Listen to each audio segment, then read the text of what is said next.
We are live. We are live. We are live. Chuck Adams, what's going on, buddy? How we sounding? How we looking? Mark C, two stands. Sid Lewis in the house. How y'all liking them jigs back there? What are them jigs looking like back there? There's some fresh new ties right there. I sat down at the bench a little while yesterday. Slick, what's going on, buddy? Yardley Kennedy in the house. What's going on? Super Dave.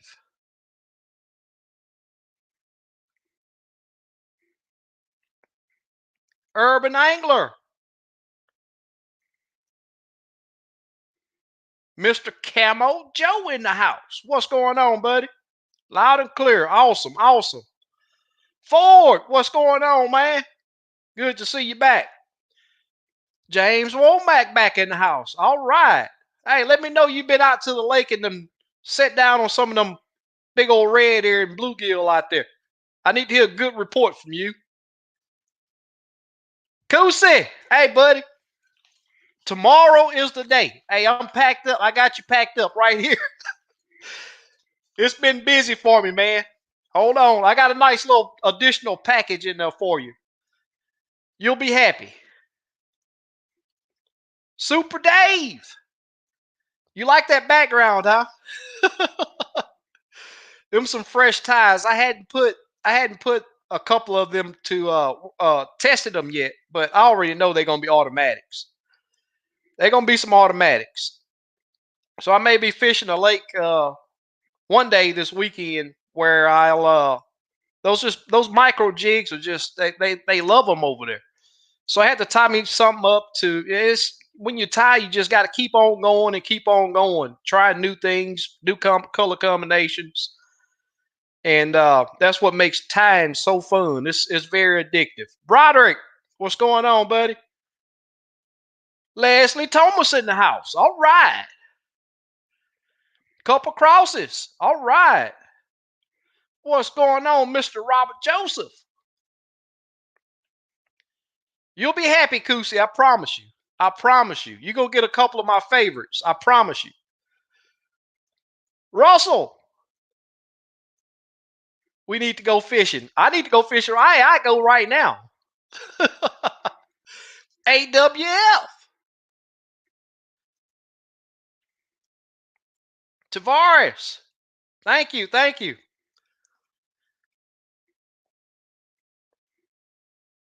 Picking up hopefully this weekend for boats. Okay, cool. You may get to see me out there. Paul catches them all. All right. Red River Rob in the house. The Broad Star Vet. All right. What's going on, man? Hey, I tried to get over there to spend a little time with y'all over there a while ago, man. I was running behind on getting everything ready for this darn old thing I got going on right here. But I'll get over there to check y'all out on the next one. I'm not gonna mess your name up. I'm gonna call you, what is that, IS? We'll leave it at that.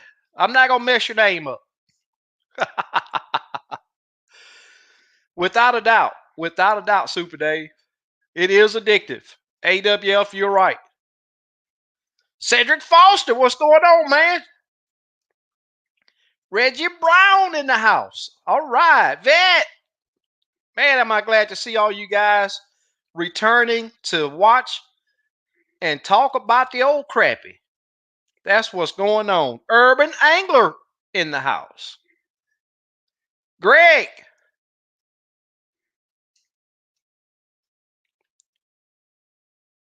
Blake. Oh, cast it. Wow. Hey, I tell you, this guy right here fished with us down there, man. Hey, I'm so glad. Man, I really do appreciate that local support. And it's been a tough haul getting local support down here in the Houston area. Most people are into saltwater fishing and they just don't know what they're missing out on fishing these lakes. They don't know what they're missing out on. Austin, what's going on, buddy? Russell, I'm going to try. I'm definitely going to try to keep it up. What's going on, Black Rain? Did you get that car wet down today? Miss Bertha in the house.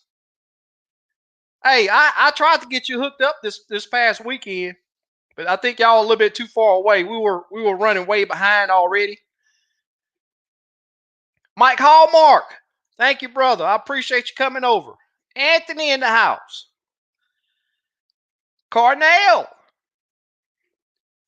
Chat Jock, what's going on, buddy? Wayne, North Carolina. Awesome. You have a blessed Easter also. Larry McBride, cold and windy. Wow. I'll tell you what, it's not really cold down here, but man, let me tell you, that wind is howling. It howled all day. I feel for anybody that was out on the lake today, other than bank fishing. Slab Buster in the house. Uh-oh, here's a Pasadena. Uh-oh. Is this Pasadena, Texas? Greg Smith. Sup, bud, Crisco. Thank you, AWF. Yes, if you guys would please do hit that like button. That really does help. It shows me that you guys are enjoying the info that we're getting ready to bring you to help you catch more and bigger crappie. We got a new guy showing up today, and you know LBG will be stepping in, and also Steve with Limits Tackle, and we're all here to pass on the addiction. I speed in excess. All right. That's awesome right there. Tim, Tennessee in the house. Pat, Randy, Illinois. All right. Steven, how you doing? Oh, yeah, Peak Vice, top notch. Chris Roan in the house.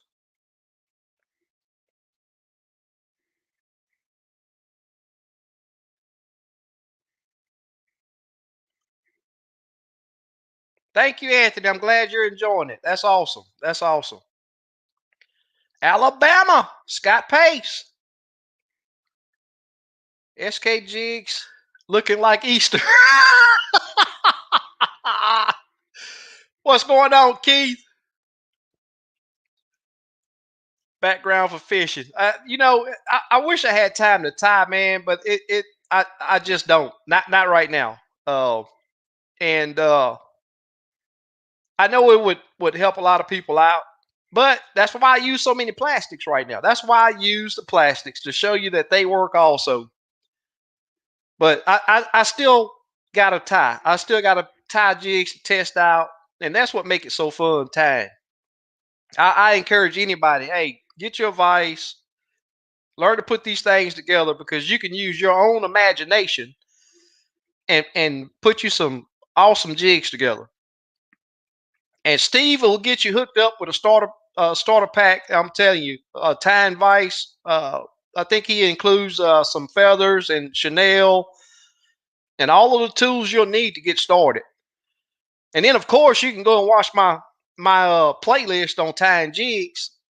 That will, a lot of people say that it's helped them a lot. So it may be something that'll be worth your while to look at. It stormed here all day. Wow. We didn't get any rain, but I'll tell you, that wind was terrible. Kim Barnett. That's another big time jig tire right here, y'all. He ties several jigs. Reggie Brown. Kelly in the house. Yes, sir. I hit like on the way in. Awesome. Appreciate it, Mike. First timer down by BJ Marina. All right. More local support, JC. Hey, I really do appreciate it. I may do something special. How many people? I'll tell you what, I'm going to ask that question after a while. Let me get caught up on these comments. Pasadena, Texas. All right, Greg. Kurt. Sacramento. Howdy from Alvin. Another local. All right. What's up, Mickey? What's up from Ohio? Robert Chestnut. All right. JLD in the house. Shout out to my partner and fellow Alabaman, Aaron Knight. He will be on shortly. You know, I this was my first time, very first time ever talking to him. And we just kicked it off. Just straight in the door. We'll talk like we knew each other for forever. And that's the way Crappie bring people together. It brings people together big time.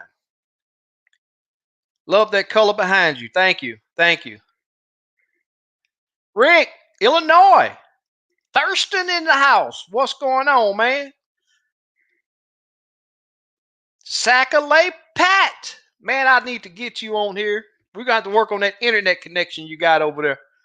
We got to work on that internet because, hey, let me tell you guys, this is Pat. Sacalay Pat. We've had him on the live. But we've had some internet issues to where he cuts in and out. But let me tell you, this guy here knows crappie, and he knows how to go out there and get them. Knows where to look for them and what to do to catch them. And I fish with him. I recorded a video fishing with him. He knows what he's doing, and I got to figure out how to get him on the show so he can share some of his knowledge with you guys. I appreciate you joining, Pat. Thank you very much. Steven, Grenada Lake next week. If the wind lays down, hey, I tell you what, that wind's been terrible. And it can make for a tough day out on the lake. Wanda, Georgia in the house. Steve has a tying kit. Exactly. He does. He does. And we'll talk about that when he get on. I think it's $35. You won't beat that price nowhere. Not for a vise and the tools, your bobbin, your whip finisher. I think you get feathers. I think you get some Chanel. You can't beat that. Yes, your videos help me get started. Awesome. Awesome. JT in the house. Yes, sir. I am doing well, and hopefully you are also. Totally awesome catching fish on jigs that you have tied yourself, without a doubt.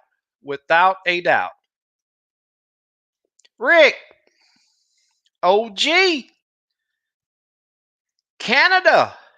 You let me know something last week that I had no clue of. I didn't know that they had a closed season for crappie. Up there though, that's in Canada. Went out yesterday, caught 25 big red ear, and crappie was slow. Awesome, awesome. That was a lovely day. Red ear fill in just fine for crappie. Cornell, I've learned from the best. SK, man. I tell you what, when I'm out on that water, it don't feel like it. It don't feel like it at all. It is tough out there sometimes. What's up, SK? Them jigs behind you looking good. I need to stop putting jigs like that behind me. They're too distracting. Jig playlist is what got me wanting to tie my own and learn me the basic concept of how to tie them. Awesome. That's great, Austin. Welcome to the addiction. Talked to Steve last night. He's going to hook me up. Awesome. Awesome. Tried to buy some split tails. Wouldn't return the email. Greg, we can fix that tonight. Steve will be on shortly. Or if you want, I'll tell you what, let's fix it right now. What I want you to do is write down my email right there. And I will get your contact info. And I will get with Steve personally and get you handled. So SK, don't forget the S behind the K, Crappie Catching Adventures at gmail.com. And I will make for sure you get taken care of.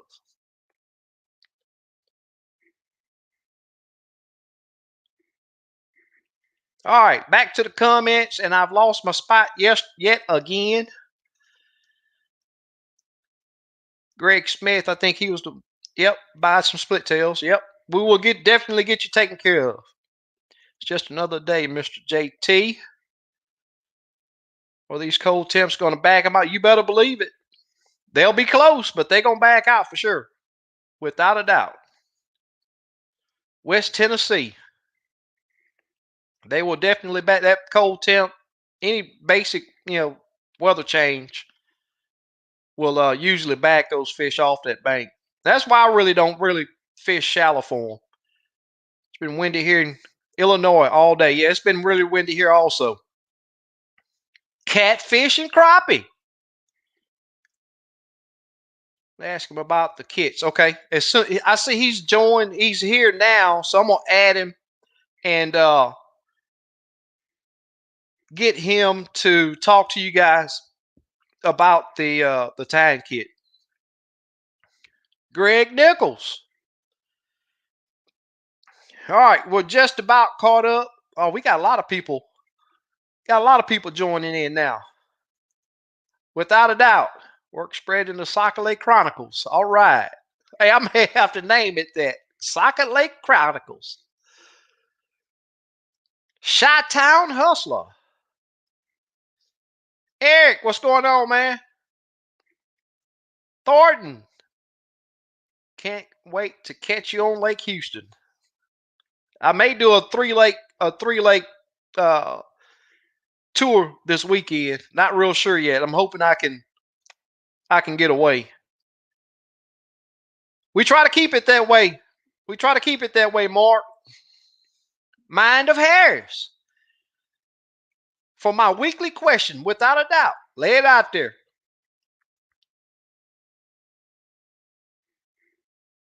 David. Let me add Steve. I'm gonna let him talk to you guys about that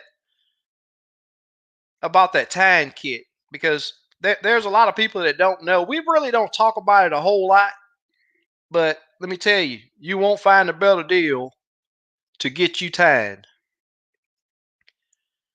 Make a great backdrop. Awesome.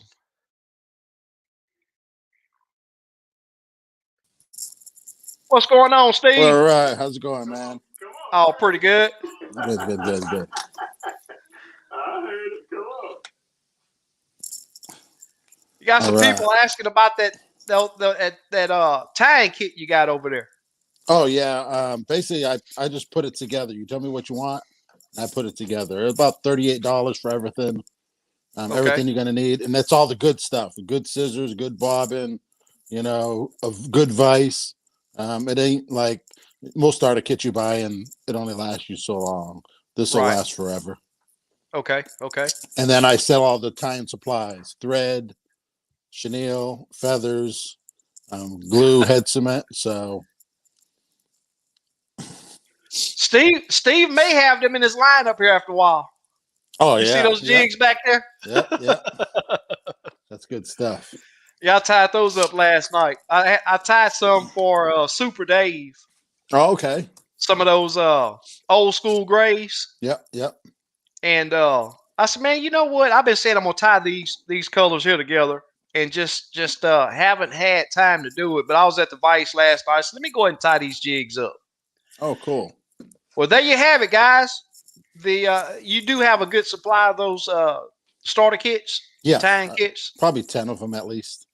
Awesome. And I order every week. The shipment comes in. So yesterday, feathers came in. I think about 50 pounds of feathers. Today, and I just forgot it. Gamakatsu G boxes are hot. You know what? I'm gonna have to take off and go get one.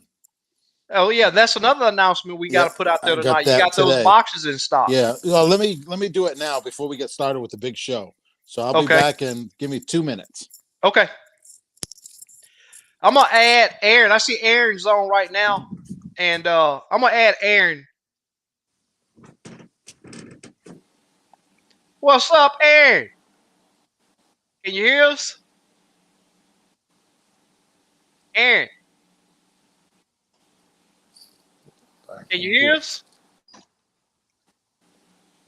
Can you hear us? I can hear you. Oh, you can? Okay. Yeah, I can hear you. Awesome. Make sure everything's right on my end. I don't have you muted or anything, so you should be able to hear us. Yeah, I can hear you good now. Okay, awesome. Yeah, fill us in on who you are, where you're from, where you're going, what you fish for, what you like to fish for. Well, My name Aaron Knight from Montgomery, Alabama.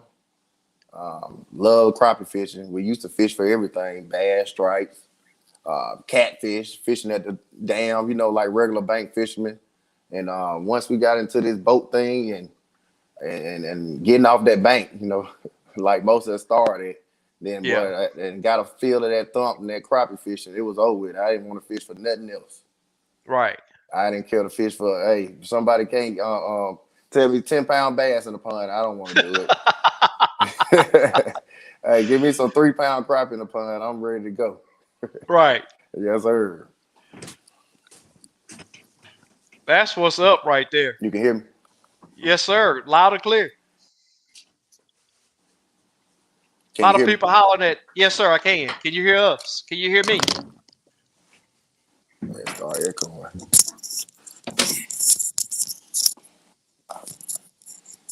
All right, I'm back. All right. Okay. How's it going, I can man? hear. What's up, You Steve? can hear now? Good, man. Good. Yeah, I can hear good. Yes, sir. Okay. Awesome. Hey, Mike Hallmark Yes, say you sir. want that shirt you got on, Steve. Oh yeah, Valley Fashion. Valley Fashions does jerseys, and I believe it's $28 each. You can't beat it. This one has the zipper. You get different options: zipper, short sleeve, front, back. You just send them the graphics, and usually they have all the graphics. And they put it together. I even have a waterproof hoodie. It's waterproof. If it's raining, you just wear that.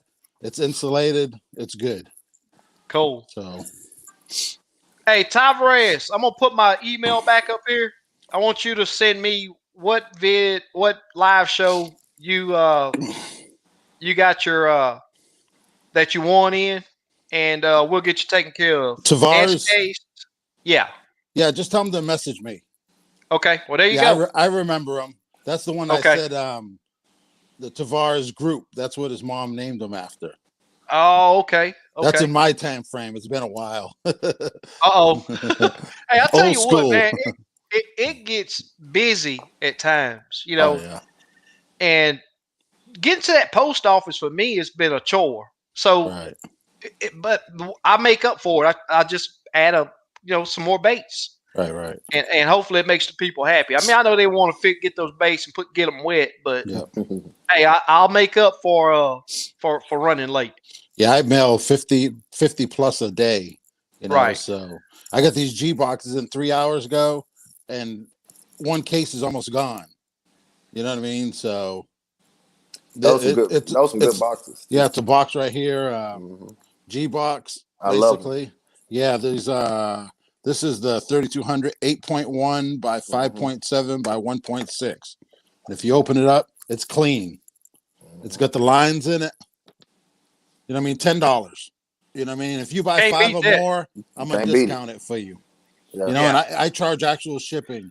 I shipped. If you buy one, they're still discounted. I shipped 25 of them, and it was like $12. You know what I mean? And you'll get it in 2 days. So they're real good. I don't know how many jigs it'll hold. I'm saying maybe 100. Yeah, you get about 100 in there. Yeah. So they're real clean. Gamakatsu makes it.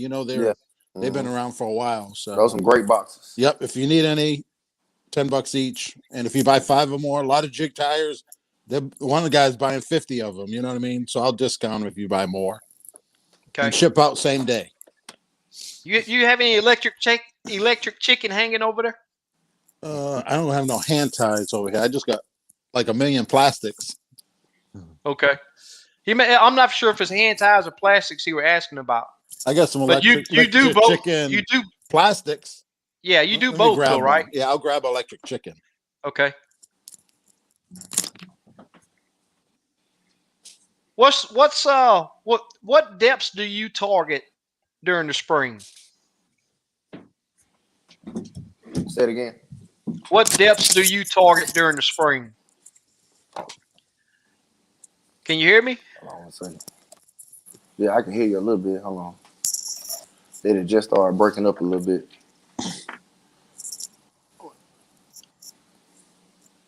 All right, you saying what jigs I fish with in the spring? No. What depths do you target in the spring?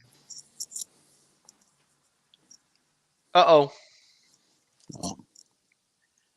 Okay. Well, that'll be a question we'll ask if we Yeah. can get him back in And here. here's that electric chicken, the plastic, There you go. 1.75 stinger. It's got a chartreuse belly with a pink top. That thing's a killer. You can see it better. Yeah. Yeah, that thing knocked a fire out of some muddy water stuff. Right, right. And we do hand ties. You just tell us what you want. There you You know go. what I mean? Yep. So Slapbuster's asking on that kit, what all did you say comes in it?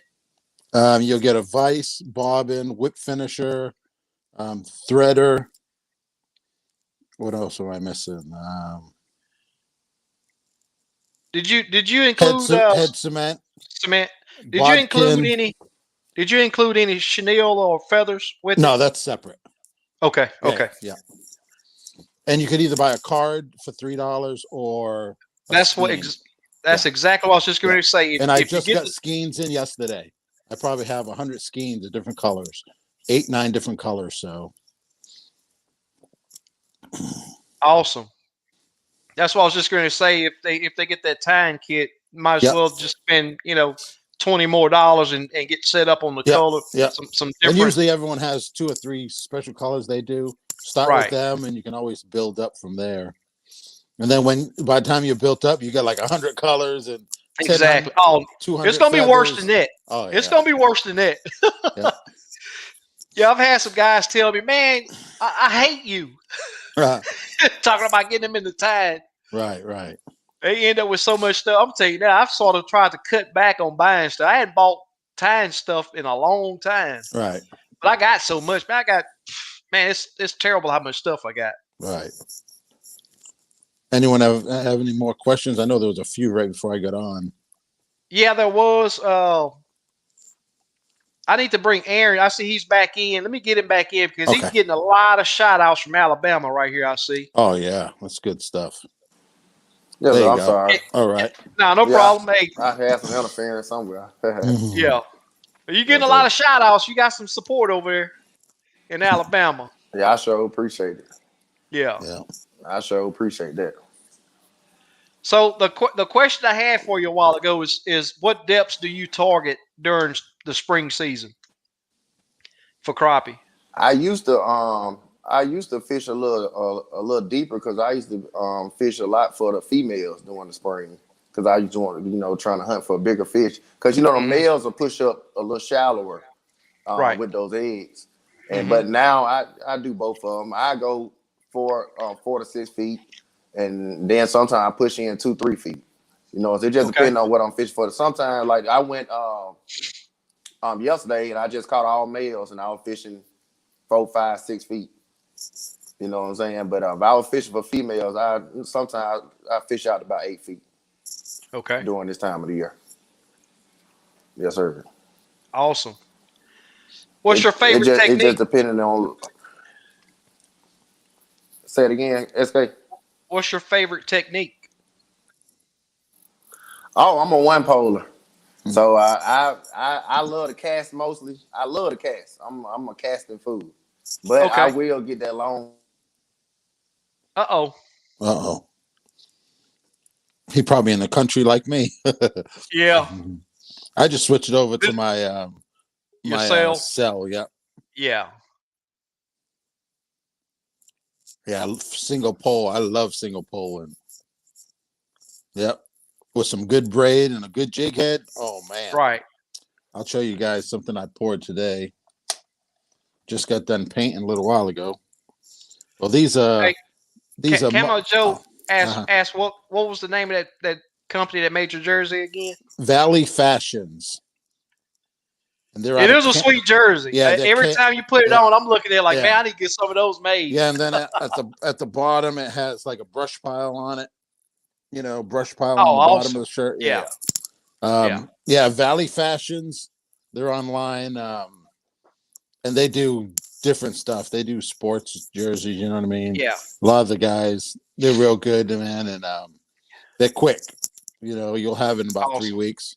You'll order it. They'll send you a proof. You approve it, and then a week later it's done. So cool. And they have all the graphics, like I got Crappie Angles of Texas here. I won the state championship 2018, so I got Angler of the Year that year. I got I bet Crappie you nobody knew Masters. that. Yeah, I bet you none of the viewers knew that. We hadn't talked about that yet. Yeah, and then I got Crappie Masters here. I'm a sponsor, national sponsor for Crappie Masters. I love giving back. Limits tackle. I got Mustad, only hooks I'll use on the water. Got Garmin, Live Scope. I got Connect Scale. If you guys ain't, I'm a sponsor for Connect Scale. If you guys never heard of them, check their website out. It's a scale, and you can use it as tournament scale. And every fish you catch, it'll Bluetooth with your cell phone and save all the GPS. So if you catch 20 fish that day, it'll save every GPS location you caught them, and you can put what it weighed, what color bait you used, what the water temperature was. It's like a log. So next year when you're fishing, you can go back to that, and it's basically the same pattern. So it's called Connect Scale. Yeah. It's pretty good. I need to check them out. Yeah, it's real good. Hey, I got a question for you about that jersey, though. Yeah. You didn't name off SK Crappie catching on there yet. Nowhere. You ain't got a logo yet. I don't. I'm not. I need somebody to help me with that, man. I can't come. I got a logo guy, man. Just let me know. Yeah. Or Bill's buddy. He'll hook you up. He's a graphics guy. Oh, okay. Yeah. Yep. I'm pretty sure Bill's on here tonight.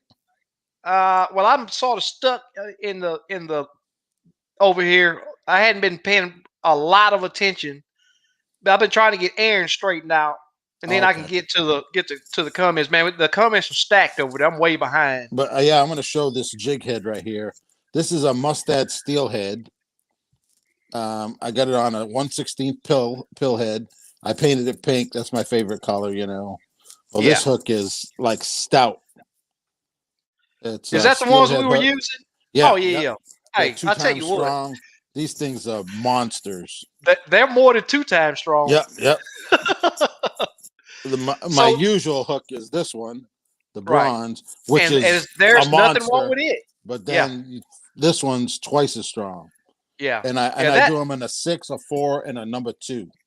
That steelhead gives you the confidence to where I don't care if you hook into a 3-pounder, you can swing that fish in the boat. Oh yeah. Yep. That bronze hook is super good. Right. But that other hook that you got right there, man, it's just awesome. And then I got some Gamakatsus, number 4s. They're real good too. They're not as strong as that steelhead, but they are sharp. Yep. Them jokers are sharp. Exactly. We got bluegill. I'm gonna add bluegill real quick. I think Aaron's having some connection issues, so I'm not sure if he's. Hey, how's it going, man? Not much. I'm not sure if he's. What you say there, LB? I got some stuff for you. Look at. Got a bunch of them, man. 10-4. Yeah. Hey, I'm about to make a run up there. I got to go to Louisiana this weekend coming to get my daughter, so I might just make a shoot up there. Man, if you was here tomorrow, you'd be catching some good fish tomorrow. I got to work tomorrow. Oh man. Mike Hallmark has asked this question twice, and Mike, the thing is, I thought the kit came with chenille and some feathers. Steve said it does not. Yeah, but you can buy exactly, and you can make as many jigs as you want. You will have to get jig heads, whatever size you want, and I sell it all. Jig heads, everything. Right. You don't have to go to nobody else. I'll put it all in one box and ship it to you.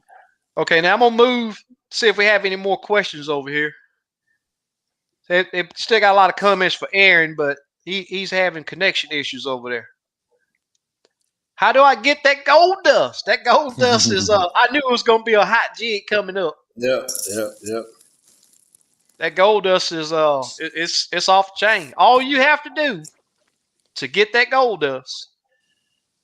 Let me go over to the banner again. All right, where's it at? You can go to limits-tackle.com and you can get in contact with Steve there, or you can go on Facebook and look up Limits Tackle and send him a message there. Tell him what style, what style jig you want. Yep, and I'll do it. How many? And Steve will get you taken care of. I just sold a bunch of turquoise today going to Arkansas.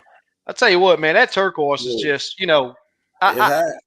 Yeah. it's just awesome bait, man. Oh yeah. It is. It really is. There's Catfish and Crappie saying he need one of those boxes. Okay. Yep. Just send me a message on Limits Tackle. Yeah, Group of Hunter. Yep. I'm probably done Miss- packing stuff for the night.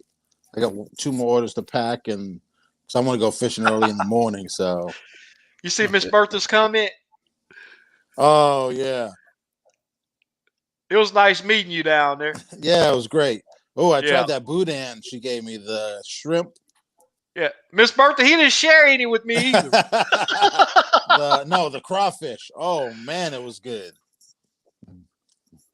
365 Fishing. I love their hooks for sure. Yeah, Oh, yeah. yeah, I'll tell mustache, you that's some what, good stuff. that's one sharp hook Yep. for sure. Need the shirt. Everybody on that shirt, that jersey. Yeah, I like it too. I'm gonna say something Yeah. to him about it. Yeah, it's good. It's good stuff, man. I got 4 of them, and then I You have know that's Pat. I have 2 different jerseys. I have these, and then I have the other one. Depends on Yeah. like Tiger on Sunday he wears that red shirt.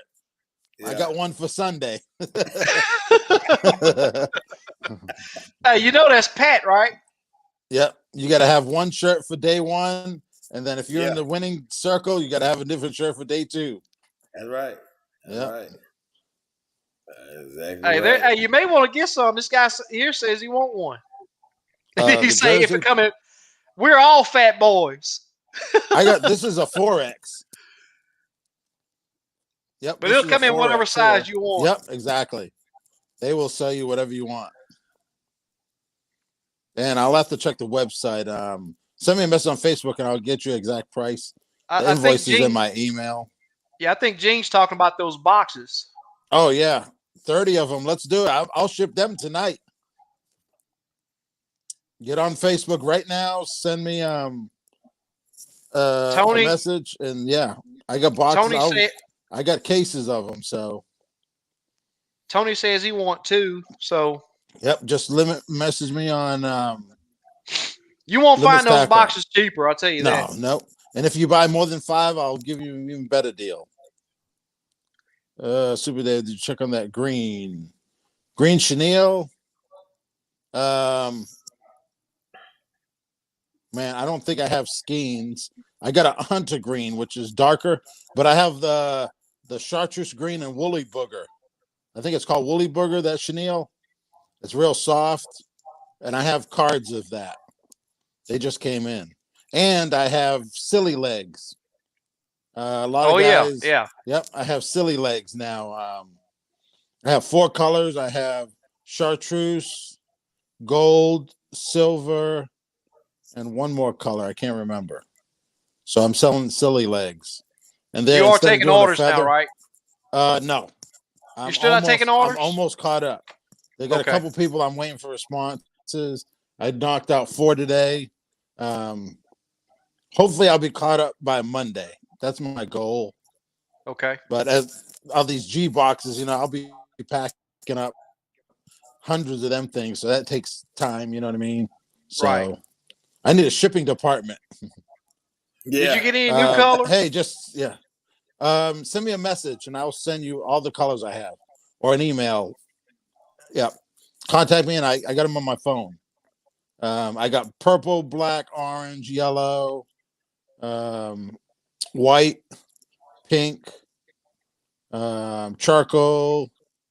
What other colors are there? I think 8 or 9. And they're Okay. all in stock. I just got a shipment yesterday. Feathers, Mike said same thing. Mike said he's closed. You don't have to worry about shipping his. He'll come pick it up. All right. Yeah, shoot me a message Saturday or Sunday. Friday, Saturday, Sunday. Yep, we'll set up a time. I need to make a small banner to just leave there. Order either go Yeah. on the website. You can't order on the website, but you can email me or Facebook. We're almost there. I loaded about 60 different color baits. I'm gonna try to limit that down because I had one order and he wanted all 60 colors. Wow. Yeah, so yeah, I gotta limit it down a little bit because That makes it tough to feel Yeah. for sure. I know. Yeah. Yeah, he wanted 1 pack of each, 60 colors, and I'm like, yeah, Right. yeah. So it's just stuff, and they were just customs I did to give everyone a feeling. You know what I mean? Of what Yeah. basically any color you want, I can do. People are like any color. It isn't like Walmart. You go there and there's only 8 different choices. You have millions of choices. You just come up in your mind and say, hey, Tuesday they were hitting on pink, and Wednesday they were hitting on blue. Let's make a pink and blue. You know what I mean? Right. Let's Right. knock it out. Some lakes purple is killer. When some lakes are gray, so let's do a purple and gray. You know? Yeah. So it's all in your ideas. Hey, Bluegill, what you think Yes, about sir. them old jigs, them old ties back there? Let me see if I can. Oh Look yeah. at them old ties back there. It's a micro. Yeah. Yeah. Oh yeah, that's nice. Number 8s. Yep. Number 8s. Yeah. What about the sickle? What's that? Number 6? 6. Yes. Yep. Yep. I'm surprised you noticed that. I was like, I wonder if anybody gonna notice that. Yeah, I saw they were different. They were different. Hooks. Jigs back there. No, you talking about the hook. There's the one hook, yeah, the sickle in the sickle, bunch. Yeah. Oh yeah, I noticed all that stuff. One of them, a couple of bronze. You got some platinums in there that steel, and a couple of them. You got Say that. again? What's that one steel you make with the number 6, number 8? That steel. Steelhead. Steelhead. Yeah. You got some of them made on that too. I see like one of them. It might just be no, the way. I don't think. Yeah, No, they're not steelheads yet. No, those are sickles and those the bronze number 8s. Okay. Well, they look good. Yeah, that sickle is a number 6. It's stout too. That's a different color though. I ain't never seen that color. I know it is. Yeah. Don't worry about all that. trying to get like me, high contrast. That ain't no high contrast. You better look at that. Hey, it's real close. Hey, that's really close to that silver blue white. Yeah. That's where all that stems from, is silver blue white. Yeah. Okay. Gotcha. That's more of a natural. Steve, you got some people want to see some hand ties. Oh man, I got 2 kits on my kitchen counter too. I was getting ready to pack up. I got some gold. I got 5 different colors in the kits. I probably got 2,000 Gray Ghost 1/16 that's ready to ship. They're looking for a new address. Here we go. Got a couple new customers today that are guides. One in Alabama, and another guide at Lake Fork, and he lives about 10 minutes from me. So he'll be testing limits tackle out on Lake Fork on tomorrow. Cool. Yep, first time he's ever used them. He ordered 60 from the start, and he's gonna tell all his buddies. So yeah. Yep, cool. I got a test for y'all, Steve and LBG. I got a test for y'all. Uh-oh. Answer that question at the bottom right there. Old school gray. That's my go-to. I'll fish that one jig for a week straight. Was that a question for SK or was that a question for all 3 of us? I want y'all to answer because I think you know what my answer is. I shot it because I thought it was asking questions to you. But if it's for me, it's possible, but we can all talk about it. I got one right now. I won't leave home without Heather. School bus, I like school bus too, but school bus and Heather run real tight. Real tight. Only reason I ain't tell Steve about Heather because it's hard to make. Yeah. It's real high contrast. The Chanel has 3 different colors in it. Oh, yep. Yeah. I see we got Aaron back. Look like he got good reception. Let's go ahead and see if we can get him added back in. Okay. Aaron. Hey, how's it going, man? Can you hear us? Well, no, he's still locking up. Yeah, all right, let me. There you go. Oh. Are you there? There we go. Yeah, I can hear you. Okay. Okay. Awesome. My bad. I had to switch phones. My other phone wasn't acting right. I went and got another iPhone. Okay. Hey, that's sorry about that. You know, I talk about them iPhones every chance I can get. Man, I went and got another, man. Hey, Yeah. I just changed from an Android to iPhone. I said, man, the Android wouldn't have had no problem. Right. Exactly. Yes, sir. Hey, you see this question right here at the bottom? Yeah, I seen it. What's your thoughts on that? Me. Well, we fishing in Alabama. It'll be probably that. I like what he said about that gray, but I'm probably going monkey milk and green. I'm sorry. I'm a monkey milk green because we got them black crappie here. We got mostly blacks. Yeah. All right. You say milk and green? Yeah. A green tail, like a lime green. Yeah, like green tail, monkey milk with a green tail. Yeah. Lime green, hunter green. That's mostly my go-to. That's my go-to. If ain't nothing else happening, I'm going to that first. Okay. And then I go from there. Okay, so David, you've heard from 3 awesome, great crappie fishermen. Hey, look what I got here. But there you go. You gotta have it. That's what I'm talking about. That's a big 3-inch. That's a big 3-inch monkey milk green tail. Big old split tail. Yes. Yeah, this is a great topic, and I love talking about Jig Colors because, and people try to pin me down all the time. If I can only pick one color, I'm going to the store to get me some more. Do that make sense? Yeah. I will not go to a lake with one jig color, because you get there, it could be cloudy. Those fish are going to prefer a certain color. It could be, clear sky, and at times those two conditions right there, depending on what jig you're using, you won't get bit. That's right. So, me personally, I would never go to a lake with one color. Right. That's color. If it's gonna be a hand tie, I'd have a gray ghost with me. That's where my money is. Yeah. A plastic, probably my blue chartreuse. And I can fish with it all day. Some guy, I've been fishing with people, they've changed their thing 30 times. Yeah, like me. I'm one that'll do that. I have pretty good confidence, and I try to stick with one, and I try to just see if it's a movement they want. Yeah. If 4 fish hit it in a row, there ain't nothing wrong with that bait. You know what I mean? It's probably presentation. Well, you found, but not every trip is like that. Right. And just depending on that day, right? Cloudy, you're gonna struggle. Sunny, without a doubt. Shallow, and it's just like the trip we went on when you came down here. Right. I know that when that sun's out, silver, blue, white does awesome. Right.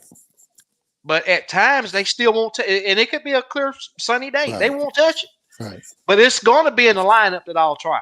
Right. That's that. Put your hand behind it. Put your hand behind it, bluegill. Yeah. Okay. Well, you better see it though. So it got some pink in it. Yeah, pink, yellow. Red. Yeah. And that's a killer bait. Okay. Killer bait. Yeah, bring some up when you come up.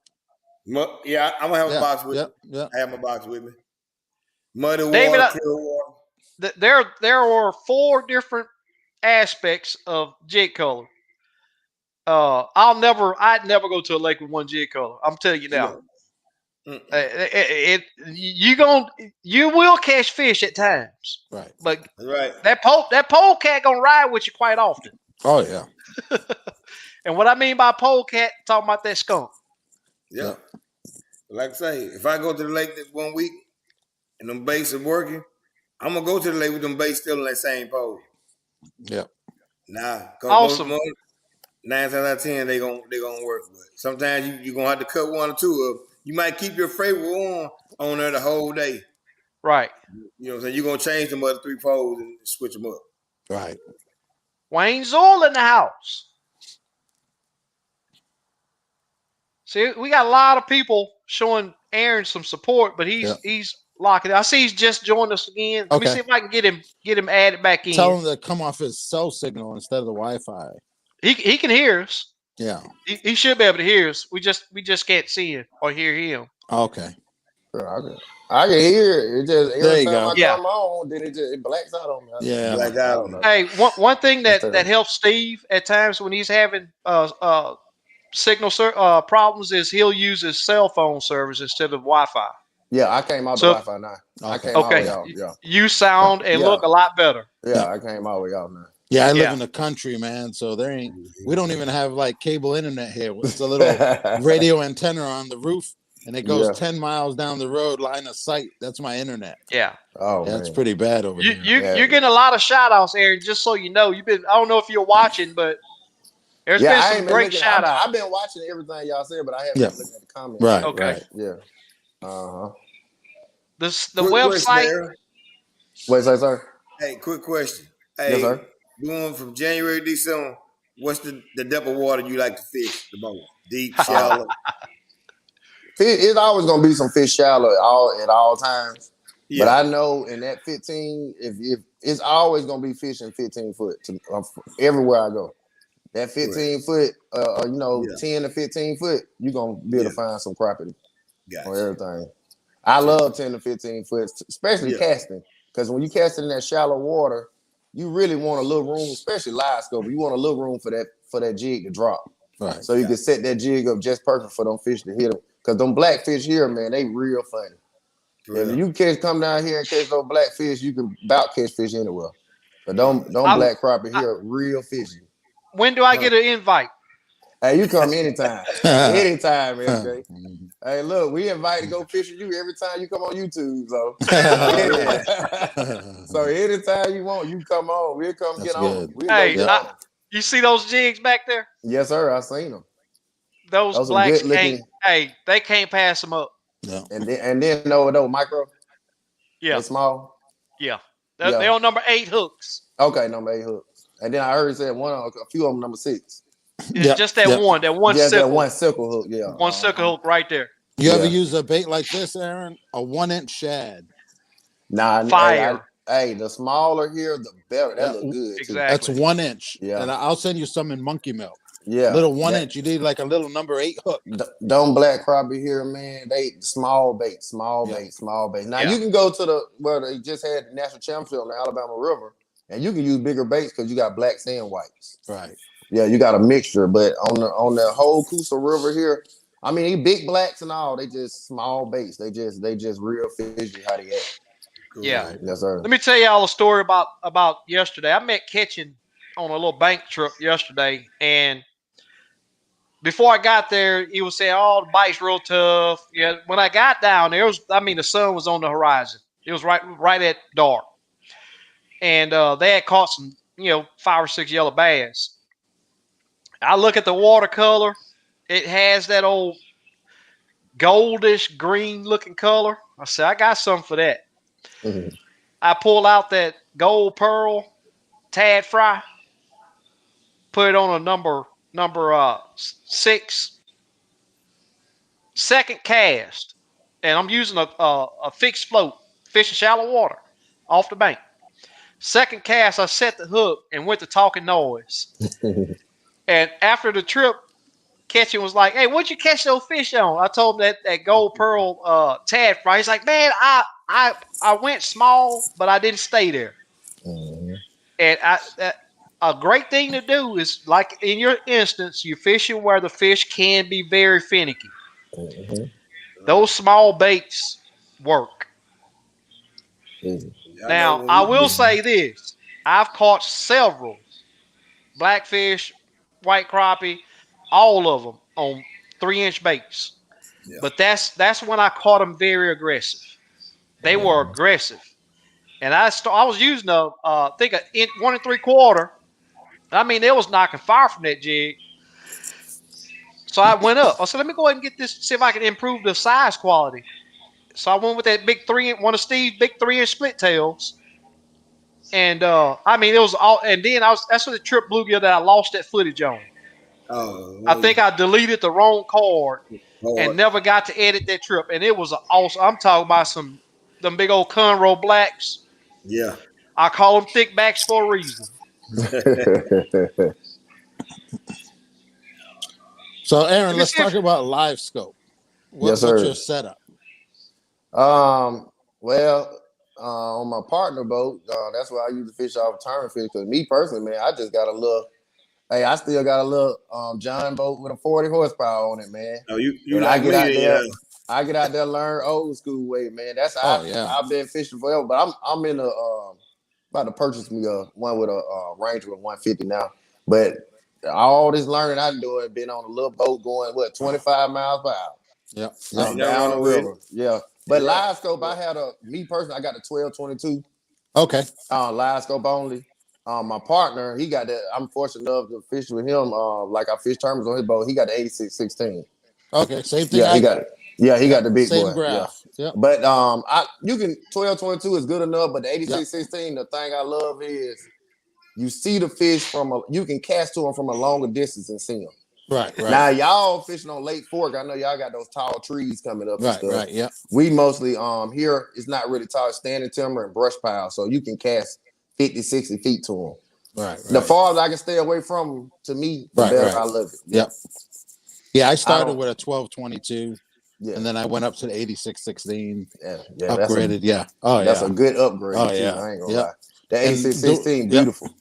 The way I do it is, you want to buy one time. You don't want to buy. You want to buy one. You know what I mean? So I didn't mess around and I've always done that. Yeah. If I can't buy it today, I'll just wait. Yeah. And it's worth the wait. Yeah, I started with the 1022 and I didn't have it 3 months. I was like, no. I gotta get the 12. Right. Hey, I said I should have just bought it from the get-go, the 1222. Yep. Because you always it's lose better just to money. do it that way or you waste money. Yep, exactly. You're wasting money. Bigger is better with fishing. If you have the money, bigger is better. Right. Yeah, bigger is better. SK is getting ready to buy one. So I tried to close the deal today, but man, SK, SK. If you finna wait, I'm finna get an 8616. Look, I'm one of them guys that be on the water with a $2,000 boat and got $6,000 worth for electronics on the boat. Those guys be like, man, what in the world? Electronic work? I said, look, a boat ain't never caught a fish. That's right. A boat ain't never caught a fish, but the electronics help you catch them fish. Yeah. But I'm finna get an 8616. I'm finna sell my 1222. Okay. Yeah, I'm finna get rid of 1222. But I love the 1222 though. Is that touchscreen? No, it has the knob. The 1222 ain't touchscreen. Yeah. I think was the 1242 touchscreen, Steve? I think it was. I think the 1242 you could touch the screen. There's a couple of them. Yeah, it's because it's two different ones. Yeah. Right. Mm-hmm. But that live scope, man, I love it, man. It didn't change the way of fishing. When we first started tournament fishing, I was fishing with my partner Ronnie Bleeds, and we were spider rigging. Spider rigging is a lot of work in tournaments. So now that you live scoping, it cut down on a lot of work. You don't have to have 3 or 4 rods, and you can go tournament fish now. Right. That's right. You don't have to have all them rods because spider rigging, man, hooking all those rods up and stuff take time. Right. So when you go to these tournaments, people be like, "Oh, you going to have?" Nah, it's work. There's a lot of work, especially spider rigging. So when they brought a live scope in, it cut down on a lot of that work. Right. Yes, sir. But I love it, man. That live scope, man, you just learned so much when that live scope came out about fish. When we used to fish before, you would catch a few fish and the fish start biting. If you ain't good at the side image, you would think ain't nothing else there. And now when live scope came out, you make catch 1 or 2 fish, and then that's it. Yeah, that's it. Yep. Okay, baby. I'm on the computer. Yeah. Hey, yeah, I catch you catch 1 or 2 fish and it's over. But now, shoot, you catch 1 or 2 fish now, it'll be a whole pile sitting there and they just not eating. So just to keep moving. Yeah. Yep. Now y'all in Texas, so y'all fish probably a lot more aggressive than ours though. Right. Yeah. Sometimes. A lot more aggressive. Yeah. He said sometimes. Sometimes. I have another question for you. Yes, sir. What did you use before you had live scope? The 4 live scope, tree power lines, triangulation, triangulation, huh? You use it. Using stuff off the bank. Oh, them fish right there between them 2 trees, right there. Yeah. It's one with some leaves on it, and one without it, and the brush pile sitting right between those. Right between. So because look, when me and my partner first started, electronics out, but it was 2011. So we out there with a little 20 horsepower, 25 horsepower. So we just remembering what stuff hit off the bank. We ain't even have no ground. We didn't have no ground. But guess what? We still were catching crappie though. Yeah. Right. Yeah, we still catching crappie. So, and I got one thing about me. Man, my memory's so good on that water. When I first got my Solus 15, I didn't graph anything. I didn't mark nothing. Because once I knew it, I remembered it. It didn't matter where I went. I just got a memory like that. So once I'm there, my partner be like, "Nuh-uh." I said, "Look, it's right here. I'm telling you." You want to know what that's called? What that is? It's called an addiction to catching crappie. Yeah. Right. Man, I'm addicted, man. So once I've been in a place, hey, I can come down there to Texas. Y'all show me a brush pile. I promise you, when I come back, I'm gonna know how to get to that spot, and I'm gonna remember something to show me, or I'm gonna be in the area. I promise you that. Right. But that's a good thing about live. So once you get in the area, you can find it. Yep. Yeah. That's right. Yeah. Once you get in the area, you can find it. Yep. What's your routine on? Say you're searching for some fish. What's your routine with live scope? You start 60 foot out scanning, or you talking about if I'm just looking for fish? Yes. Or I know if I'm just looking. I ain't gonna lie. I do a lot of work at home. I'm fortunate to know guys that work for places, and I got one of those cores that hook up to my hummingbirds. So I do a lot of work Google Earth and at home before I go to lakes and stuff. Right. And that's why I do a lot of homework. Hey, look, I go in that room and close the door. I kiss my little baby. Dad finna go in here and do something. Yeah. And I go in there and spend hours on that ground. Do your homework. Do a lot of homework, man. Yeah. A lot of homework. Exactly. You don't be thinking it's just easy to do this. It's not easy. These guys that's out here doing this, they put hours, not even on the water, but off the water. Oh, yeah. To be good at fishing. Yep. The best of the best. The best of the best. Yep. It's not something you're gonna, decide an hour before you go that you're gonna go and catch a limit of crappie. Oh. It don't work that way. No, sir. Not consistently. Yeah. And you can get a call from a bud and say that he's on some fish and possibly go out there and get you a limit, but to consistently go and get on fish, it's gonna take some homework. It takes homework, and that's why these guys go out there. I give them a lot of props, man, because it ain't easy going out there putting people on fish every single day. Yeah. That's a lot of mental work. That's a lot of work, man. And, but you know what? I'm listening, sir. I'll say this: it's easier for a guide because he's there every day. Yeah. That school that was on one area of the lake that we go and finally find. Mm-hmm. That whole week that passed by, we just weekend fishermen. but a guy that's out there every day to every other day, he can track that movement. Yeah, he can track it, and it helps him a lot. And that phrase "time on the water" that's major. Hey, it says a mouthful.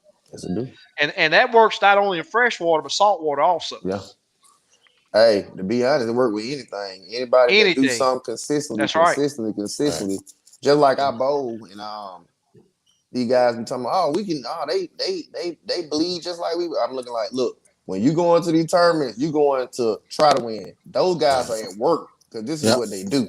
Right. You know what I'm saying? So it's a big difference. That's why when you do good these tournaments and you fishing against these guys that they at work. They coming to win this tournament. Yep. You know what I'm saying? They got confidence. This is what they do. This ain't just going to, I'm just going to have fun. Nah, they coming to win. They coming to make some money. Yep. Yeah. Right. So you have to be on point to beat them guys. Yep. Yeah. And you got the same guy, top 10 guys, almost same every top tournament. That's the guys that's putting in that work. And I want to beat them. I want to beat them so bad. You see Josh Jones last week. Josh Jones did a number. That was amazing what he did. Yep. He'll go to an 8. You can't take his props on that. He won. Right. Exactly. Yeah. And he got a nice check too. Oh man, that was a mean check. Yeah. 2 boats. 2 boats. Yeah. Yeah. Angler of the year and one. And look, have never fished the Alabama River day in his life. Right. Yep. Yeah. And Eric Cagle right behind him because everywhere he go, he's right there in the top 5. Exactly. Yeah. I'll say this about that comment about that was his first. I say it a lot. A crappie is a crappie is a crappie. Mm-hmm. Once you get what they prefer, you can, like you said, get on that internet, pull up that contour map, and you can find those spots on whatever lake you go to that those fish that you will have to pre-fish if you're fishing a tournament to confirm those areas. But those fish are going to be in the same type of conditions on every single lake. Yeah. I need my tail whooped on that SK because fishing the Alabama River, we always where we wanted in Swift Creek. We know them fish, big fish are in Swift Creek, and guess what I said? Just new to tournament fishing. I said, well, Swift Creek gonna be blowed. I'm gonna find some fish somewhere else. Instead of just saying, well, I'm gonna get in there with them. You know what I'm saying? Right. And I didn't get in there and practice hard enough like I should have. Right. And guess what? You got to do stupid stuff like that to learn. I learned my lesson. Yes, sir. Yeah. You never stop learning. You never stop learning. Never stop learning. No. It's a learning experience. Yeah. Without a doubt. Every day you go out there. Yes, sir. So we've gotten a few questions, some that are pretty interesting because first, let me get this out. Wire hooks. I think that was Mike Hallmark said he liked using wire hooks. I will not use a light wire hook because a lot of people do it so that they don't lose their tackle or jig or whatever else it is. But what happens when you hook that fish of a lifetime and he gets up to the top and that wire hook straightens out? What's y'all's take on that? Well, me, I ain't gonna lie. I use light wire hooks. Casting. Really? Casting, I use them. I caught the 3-pounder, the 341 that's on the picture. I caught it with a light wire hook. Eric Cagle light wire hooks. I use them. The only thing about light wire hooks, you gonna go through a lot of them. And the only bad thing is during the tournament, they, like you said, they if you hook that fish, they real sharp, so they'll hook the fish. But it's pros and cons to them. Because if you, like you said, bring that fish to the top and you ain't hooked it right, it straightens that hook out. You right about that. And you got to keep going through them like clockwork. You got to take it out, put another one on. Take it out, put another one. But with the long pole, I would never use a light wire hook ever. Right. Ever. Because hooking that fish like with that tight pressure, with that light, it's not gonna do good. It's not gonna be good. Straighten out. It's gonna straighten out, yeah. But casting, because when I'm casting, if I'm casting farther on big fish and I want a real sharp hook. Because even if I don't get a good hook set, I still can get. And once the light wire hook, if they do get in there right, they ain't coming out. Right. That's what I like about them. And I can get the net on them, but don't try to pick them up. It's over. Right. Don't ever try to pick one up. So I when I use them, I'm using with 6-pound test. I'm not using with no that 5-pound braid or nothing like that. Because I know you gonna have to net that fish. Right. Yeah. My motto is I'm gonna set the hook. Yeah, I'm gonna snatch. Hey, we see you, SK. We see you. like my old buddy Cam say, yank. Yeah, we see you. Hey, and then I like how you started doing that slow mo with the zoom thump. in. Yeah. Because one thing about it, when you fish, ain't nothing like. Sometimes you go through the soft bites, but when you get them good bites and your partner looking at you, he said, "Man, I seen your rod jump. Yeah, exactly. I missed that fish, man." Yeah. So I like seeing that rod jump. Ain't nothing like that. Yeah. Yes, if people knew how much time it take to do one, they would tell me I'm crazy. Yeah. But I enjoy watching it, so I know other people enjoy seeing how aggressive those fish hit at times. Mm-hmm. But it also shows how light they can hit. How light they can hook. You right about that? Yeah. Mm-hmm. So what when you're casting, what's your preferred rod? Eric Cagle got me hooked on his. I was a G Luma guy, so I was spending $300 a rod. Wow. And I still use my G Lumas, but I used to like 16 and 7-foot rods. I used to like longer rods, but now Eric Cagle got that little 6-foot rod, and I use it a lot. Yeah. And the only reason I started using those is because of the soft bites. Right. Those soft bites, I used to use like drop shot rods. And the tip, it's still a little firm. So them light bites, it's hard to catch up. And so when I start seeing that part of crappie fishing, them real light bites, I started using rods with softer tips. Okay. Yeah, softer tips. So because sometimes that rod, just because it's soft, the tip soft, it'll bend and the fish won't feel it. But those G Lumas I was using, it got too much pressure on the tip, and no fish will let that spit that jig out. Okay. Yeah. What about long rods? Long rods, I ain't gonna lie, I like that. Of course the Todd Huckabees, but I like that X13 by Tony Shepard. Yep. I love that rod. I love that rod. Yeah. Yep. They expensive, but I mean, it don't matter when you talk I'm about a Jenko fishing, dealer, so if yeah, you need I love one, that let rod me know. right there. He said he's supposed to be coming out with an X15, so I'm ready for that. X15 and X10 next month. Yeah, what's popping with the X15? I even got a trick stick light. That thing's pretty nice. The trick stick, I haven't used that. Yeah, I just got 2 of them in yesterday. I'm a Jenko dealer, so I sell Jenko stuff, and it's pretty hot. Okay, yeah, I love man. That when he came out with that rod, it's a little more sensitive than that Todd Huckabee. So I can feel lighter bites with the X13. Right. Yeah. What kind of rod that you be using, SK? I'm glad you asked because I was waiting on a spot to jump in there and let y'all know. Hey, I'm gonna tell you something. I've been using these rods for a couple of years now, and they're called Denali Prime. They're big in the bass rods, but these crappie rods. Yeah, these crappie rods and first couple that I got, they were great. I mean, I dogged those rods out. I didn't throw them on the floor or nothing like that. But like I said, I snatch into every fish. I swing just about every fish in the boat. And those things, the big fish that I catch, I'm bringing them to the top. I'm not going to sit there and play with them. So I whip those rods, and not a one eye is loose. Not a one insert is coming apart. But now they've came out with some new. They've got a Gen 2 on these Prime. It's a little different color scheme. I hadn't. That little short vid I put out, you could see me talking about it. But these new rods are a beast. Okay. And Steve pulled a fish in with it. Yep. I mean, how heavy they are? I don't know the weight, but they're not heavy. They ain't that bad. Okay. They're not heavy. Okay. I'll put them up against any rod. Okay.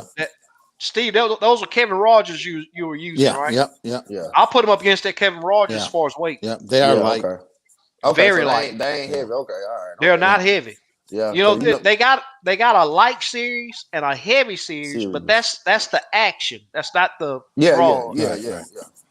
So, but the ones I have now is the 11 footers or the light series, and I was sort of scared to get them. I see they strong as all get out, man. I see you snatch on that catfish with that rod. Yeah. Oh yeah. Very sensitive rods. Yeah. Awesome rods. Yeah, and so it looked like they got a soft tip. It's in between. In between, okay. Yeah. I know when they hit it, but that thump looked good. Yeah. So what's your go-to baits? Like plastics, hair? Man, I'm getting into hairs more. I'm a plastic fanatic. I ain't gonna lie. I'm a plastic fanatic. And I'm trying to move into hairs because you want to, you got to have confidence in what you love. I mean, that's first of all. But you can't never say this. You hear a lot of people like, this what I'm going to use. This all I use. I'll never be that person because you can keep learning. You never know what you may need.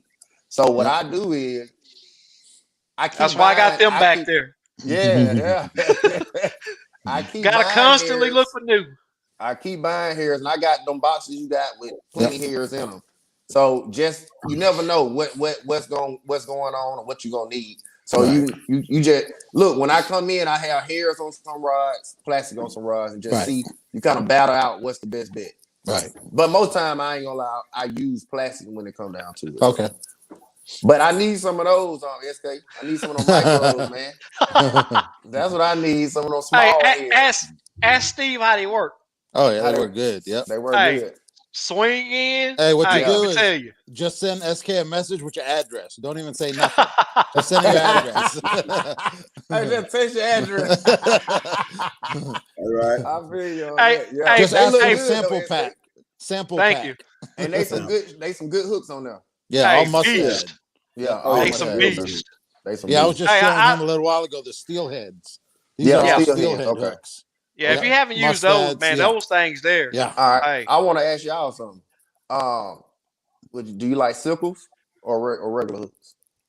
I like regular. I love sickles, but I love sickles, but I use more J's now than anything. Okay, me too. Yeah, I mean, a sickle.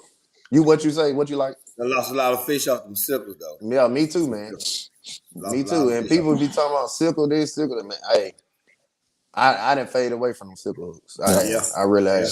Yeah. Hey, y'all look at this comment right here. Yep. Now this guy is a YouTuber, and I watch him. Mm-hmm. Jerry Roth. And when I tell you, if people would just slow down and listen, they'll learn a lot. Oh, yeah. Okay. I'm gonna check them out. There's a lot of people that ask me, what determines the color of your jig? There it is right there. Mm-hmm. And that's coming from a seasoned fisherman. Mm-hmm. All right. Well, another question that I found was pretty interesting is how we all met. I remember how me and Bluegill met, and of course I remember how me and Aaron met. But Steve, I don't remember me and you meeting. Through catching. Was it through catching? Yep. No. Yep, it was through catching. Y'all had to meet on a lake or something? No, it was through catching, a mutual friend. Oh. And then we went down Aquila. Remember that we went fishing at Aquila. That wasn't when we met, though, was it? No, but it was through catching. Him up real bad, Steve. You don't remember that. Hey, look. I don't remember. Yeah, it's through catching. How many years it's been?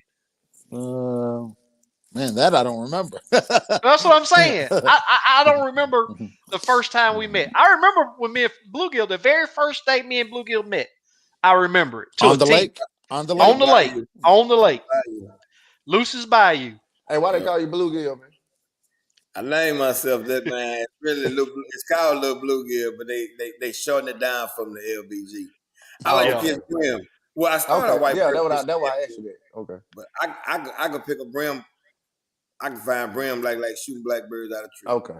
Okay. You know what I'm saying? But I'm mainly white perch fisherman though. You know what I'm saying? Yeah. So I love catching bluegill at the same time. I'm from Louisiana, so okay, you catching big bluegill then. Okay, I got you. Yeah. Hey, that's all we chase down here. Big old bluegill and big old red. Hey, y'all got red here in Alabama, right? Fishing on down there. What lake? North Louisiana is the lake called. You got Old Sling, which is one of the main lakes. And you got Black Lake. Black Lake. Okay. All right. Down there in Camp, I'm up North Louisiana. Yeah. Okay. Up that way by Ruston, Grambling. Okay. I got you. On that end. Yeah. What'd you say? That's why they call me Little Bluegill. Little Bluegill. Okay. I was wondering, man. I always ask about nicknames. Yeah. That's why. That's why, right there. My nickname started off as one thing, but it's been turned into something else. Yeah. But my question to Aaron is, do y'all have red here? Or Chankapin? On the Alabama River. It's certain. It's not. They not everywhere. Okay. Yeah, they're not everywhere. Yeah. But we got them. We have them here, like Gunnersville in Alabama. We got them on the Alabama River. We got them in certain places. You ever chase them? I mean, nah. I'm not. Hey, look. Ever since I got crappie fishing, I ain't chased nothing but a crappie. I'm gonna tell you that. Nah, but you know, I was my dad raised us fishing off the dam, so we fish with bluegills and you know what I'm saying for them bass and them stripes and that fast moon war. So people like, man, we eat those. I'm like, man, we fish with those. That's what we fishing with. So we never really got into eating on bluegills, man. And I kind of hate that because bluegill fishing is fun. A couple times I went, with your kids and all that, man. Yeah, and then they fight too. They fight. Hey, Steve, you have any gray goose laying around? I'm just pulling one out of the tray. Here's a gray. This is my gray goose. Yeah, that look good. Yeah, that look good. This guy's CNB Outdoors. He fished down here in our area, and he's on YouTube also. And I'm not for sure how. I'm only just now recently hearing about this guy, and he's got a really good following. I need to check him out. Yeah, I hadn't met him yet, but I seen him get on some pretty good crappie, and he got a little bank spot over there.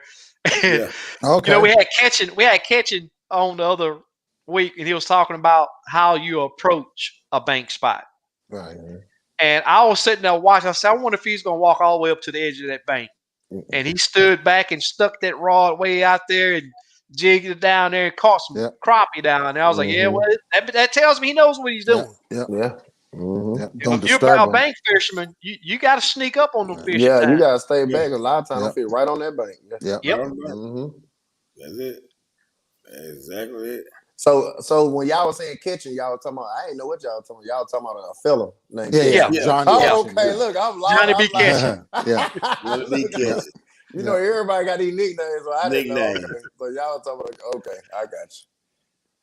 People ask about that school bus, Bluegill. Yep. What is that? What they say? I don't know. He said you don't give up that yellow. Oh, I give it up, but you know, it's up to you to catch it. You know, that's it with any jig. You know, you got your confidence in or whatever. You still got to catch fish with. You know. Yeah. You know, so go ahead. Hey, give a quick version of how me and you met. On Lucius Bayou.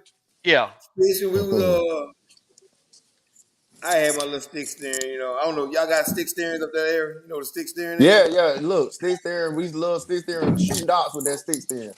Then you don't have to move. Exactly. So, me and him, I bumped into him a couple times. Well, I say more than a couple times on the bayou. You know, I seen him speak, keep on going, you know, fishing. And he finally come up to me, hey, man, I see you out here all the time. I said, yeah, I love to fish, man. You know, I'm fishing with Sean, you know. He fishing with Jig. You know, I had Jig, but I kept my shiners with me. But, man, he gave me a orange, it was a tube jig. Orange body with a chartreuse skirt, the tube. Cajun cricket. Yep. You know what it was? And, man, showed me a couple spots. I think we stopped over about what the peacock was. Where the peacock was in that cave right there. And since then, we've been on ever since. We fished every Friday and every Saturday. I'm talking about, it might have the whole weekend, probably. Saturday and Sunday. And we've been on ever since then. You know, you can't miss us. Can't miss us. So most of y'all fish on the weekend? Yep, weekends. Okay. Y'all work during the week, fish on the weekend? Full time. Okay. I've been working. Well, I know, Steve, you be super busy. Oh, yeah. How you get away on the weekends, Steve? Tomorrow I'm gonna get away. I got a day off tomorrow. So you're gonna take away. And that's why you got so many people ask, hey man, when you gonna open back up? Are you back open? I gotta fish. You know what I mean? I gotta fish. That's my getaway. You gotta clear your head at times. You gotta clear your head. So Aaron, how long you been tournament fishing? You just started? I got my feet wet. This year gonna end up being I done fished small tournaments around here. Okay, my first tournament was like 2017. I never fished a tournament. So, you know, I'm out catching numbers. You know what I'm saying? So I first started shooting dots. I love shooting dots. I was a dot shooting fanatic. So a place over here, Coosa River, Logan Martin, and they had a Crappie USA tournament come. And I told my partner, man, let's get in it, man. I don't know what we're gonna do. Let's just try it. You know what I'm saying? We ended up taking third on the pro side, because that's one thing I don't like about Crappie USA is the amateur and pro side. Yeah, right. You know, I just wish you had everybody and then split the money. But we just say we're gonna go pro side because it's more money. Yeah. Took third. Come back the next year. Took second on the same lake. And I was like, well, I may try to try something else. So we fished a couple club tournaments and we did good. So I was like, well, ACT came through and they paid the best. They paid good money. I said, well, I know you fishing against these legends. Because, you know, this ain't no club tournaments and stuff like that no more. And local. I said, well, man, look, I'm going to get out there and try it. So, that was 3 years ago, I started fishing ACT. And I fished 2 of them every year. Yeah. 2 out of the 4. Yeah. 2 out of 4. Yeah. Last year I fished national championship. Sardis, we made it to the second day. You know what I'm saying? We had a lot of boat problems. We had 5 days to pre-fish. We may got a day and a half. We everything in the world that can happen to your boat happened to the boat. And we was traveling all over the place, 3-4 hours to get parts. So it was rough. We didn't get enough time to practice. I think we got enough. We would have made the top 25. We'd have enough time to practice. Okay. And so I said, from now on here on out, I'm gonna fish If they have 4 tournaments, I'm trying to fish 3 ACTs and catch 1 of Crappie Masters. Hey, my old lady let me. Yeah. If my old lady let me, man. She don't as beat soon me as you down win too one, much. she gonna let you. Oh, she wants some of that money, so she don't say that. That's right. That's right. She wants some of that money, so she don't say nothing. But I love it, man. Hey, if God willing, hey, I'm gonna do this, and I'm healthy. I'm gonna do this to the day I leave. Yeah. I'm Right. gonna do it till I leave here. I can't get enough of it. I can't get enough of it. Then I love the tournament fishing because you it's a challenge. Exactly. When you go out fun fishing, you know you catching numbers. It's a little different. When you out tournament fishing and you know these guys are at your throat. They want to beat you. You want to beat them. It helps your mental game in regular fishing. So once you start tournament fishing, your regular fishing is cupcake. Right. You I'm going out here catching fish, man. I ain't never caught this many fish because it makes you a better fisherman and you learn it. Yeah. You're right. And the day before a tournament, you got national champions right there, and you're just talking about crappie fishing. I try to do is take at least a couple things from them conversations and try to use them. You know what I mean? Because a lot of them, they don't hold back. They'll tell you some stuff. Yeah. You know what I mean? And you just have to learn and build on it. Well, hey, in my standpoint, man, I ain't gonna lie. I stay by myself, so I stick to myself. I need it. I watch y'all and stuff and learn stuff. In my situation, I don't really hear too much people talking because with the ACT, man, them guys be quiet. Them guys want to win. Yeah. Them guys ain't finna say nothing to nobody. Look, they'll tell you after the tournament. That's what they have to Yeah, exactly. They say, hey, look, they say, you know what you're doing wrong? Yeah, I'm like, man, I don't even want to hear it now, man. But they'll let you know the end. They'll let you know the end, man. You'll know. But during the tournament, they ain't gonna say nothing to you because these guys out here to win.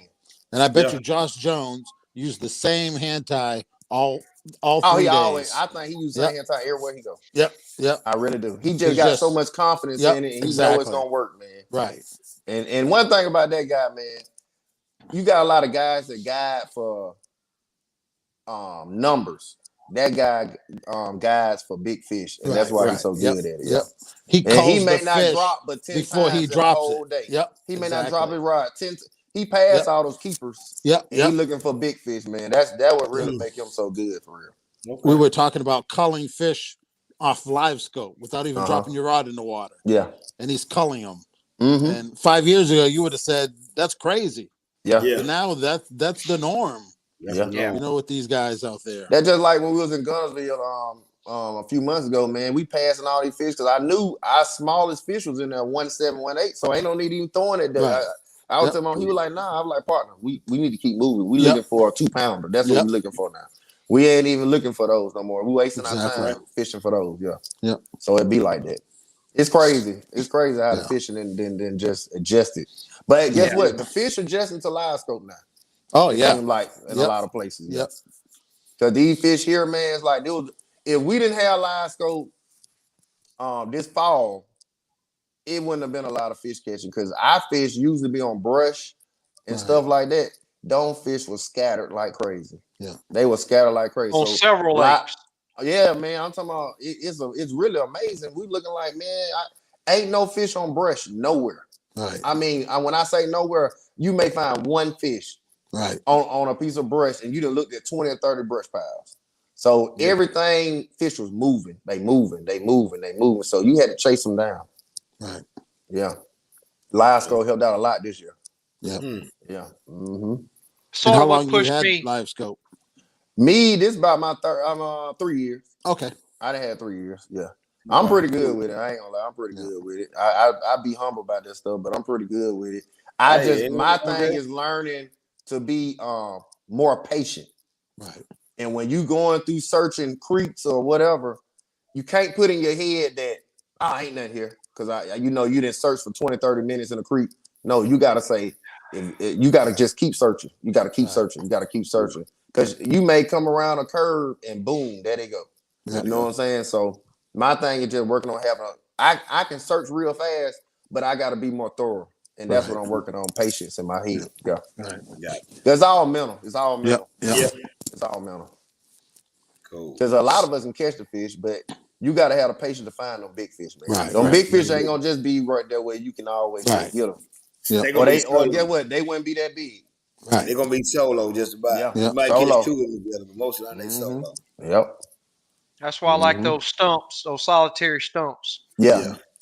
By I themselves. I watched a video this morning a YouTuber put out, and he said, "Man, I was just drifting, and I seen this tree out in the middle of nowhere pop up on my fish finder." So he tossed his marker buoy. He fished out of a kayak, and there were 3 guys that got their limits off that one solitary tree. Yeah. That's amazing. That's it. But it takes things like that to happen, because I've been singing that tune for a long time. I'm not looking for that great big old brush pile that's anybody can, you can close your eyes and find. Nope. I want that little stump that's out there that everybody pass, or that little log with no limbs on it that those fish love to get down up beside.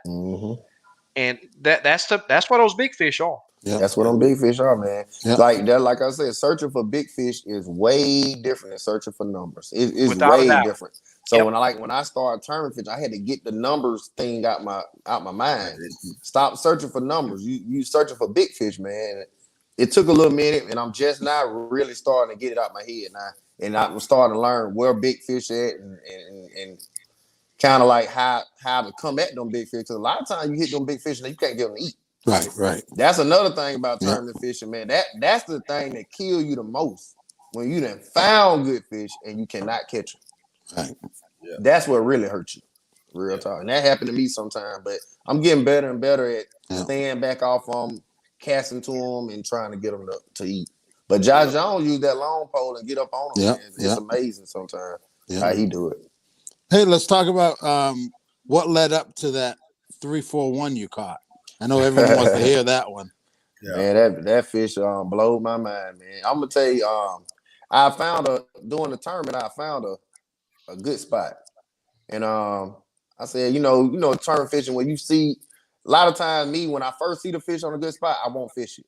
Because especially first thing you're looking around and seeing who around you. Right. You know what I'm saying? If somebody around you, I'm not throwing.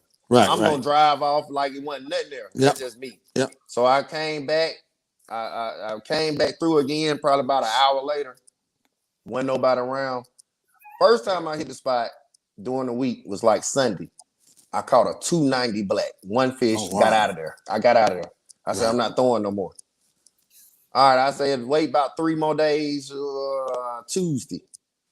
I think that was Tuesday. Yeah, Tuesday. I went back in there, and this was the crazy thing. If I would have recognized the fish was that big, I wouldn't have threw it. You feel what I'm saying? But I'm on the phone because, I'm all week. I do taxes, and I ain't been to work. These folks gonna kill me about their money. Right. These folks gonna kill me about their money. So I'm talking to them on the phone. So I'm on the phone. So wasn't nobody around. I pull up on the spot, one cast, monkey milk and green. And I'm really not even paying attention to what's going on. I see the fish, but I'm not, paying attention to what's going on. And when that fish hit that jig, man, it felt like and I know it's a crappie, it felt like a bass. I'm talking about he turned his head, he wouldn't come up for nothing.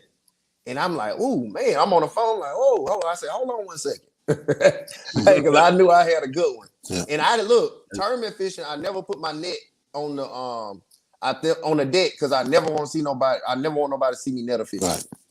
I never do that. I never put a net on deck. So any fish I catch, I'm gonna get down real quick and take them on the hook and drop them in the water. You know what I'm saying? Because I don't want. Because once somebody see you net a fish, they come and check that spot out. Yep. So I got that fish down there, man. That fish came over that big mouth, and I got down just like them bad fish when they grabbed him dead in his mouth. Oh man! Hey. Grabbed him dead in his mouth, and I said, "Oh, that's a 3-pounder." I said, "That's the first." I said that, and I didn't call it a 3-pound black the year before in March. 3-1 black. Okay. So when I seen that, I knew. I said that fish about 3. I knew he was about 3.5 pounds, and it was a female, and the female had spine. She would have gonna get a lot bigger because the stomach went fat. Right. You know what I'm saying? Yeah. But man, that fish came up. It amazed me. I'm sending that joke off the Mount Monday. So that's the biggest crappie I didn't ever caught. Yeah. Cool. That's good. And then that's good. 3-4-1 is amazing in Alabama. Yeah. Because we don't have fish like that. Right. I mean, we have big fish, but not just fish like that all the time gonna get caught. What did it rank in Alabama? Did it rank like in top 10 fish? Or? No. We got some got some big fish being caught here. Like in the past and stuff. We got 4-pounders and stuff being caught here. Yeah. My partner caught a 4.1 on the Alabama River man. 3 years ago. Man. He mounted them. Yeah, my partner Ronnie, the first guy I fished with, he caught a 4.1 on the Alabama River. Man. Yeah. Y'all got a lot of cypress trees up there? Got a lot of cypress trees, Cool, it's a good river. The tournament, the waist was low because the water was coming. They came up about 10 feet during the tournament. Oh wow! So it was just bad timing. It was real bad timing. But if it would have been like this week, I haven't been out there, but I know it's some big fish. It would have been probably 16. You'd have been looking at about 16 pounds a day. Oh wow! Yeah. So it'd have been pretty good fish. Yeah. Gotcha. But that 3-4-1 was amazing. Go ahead on.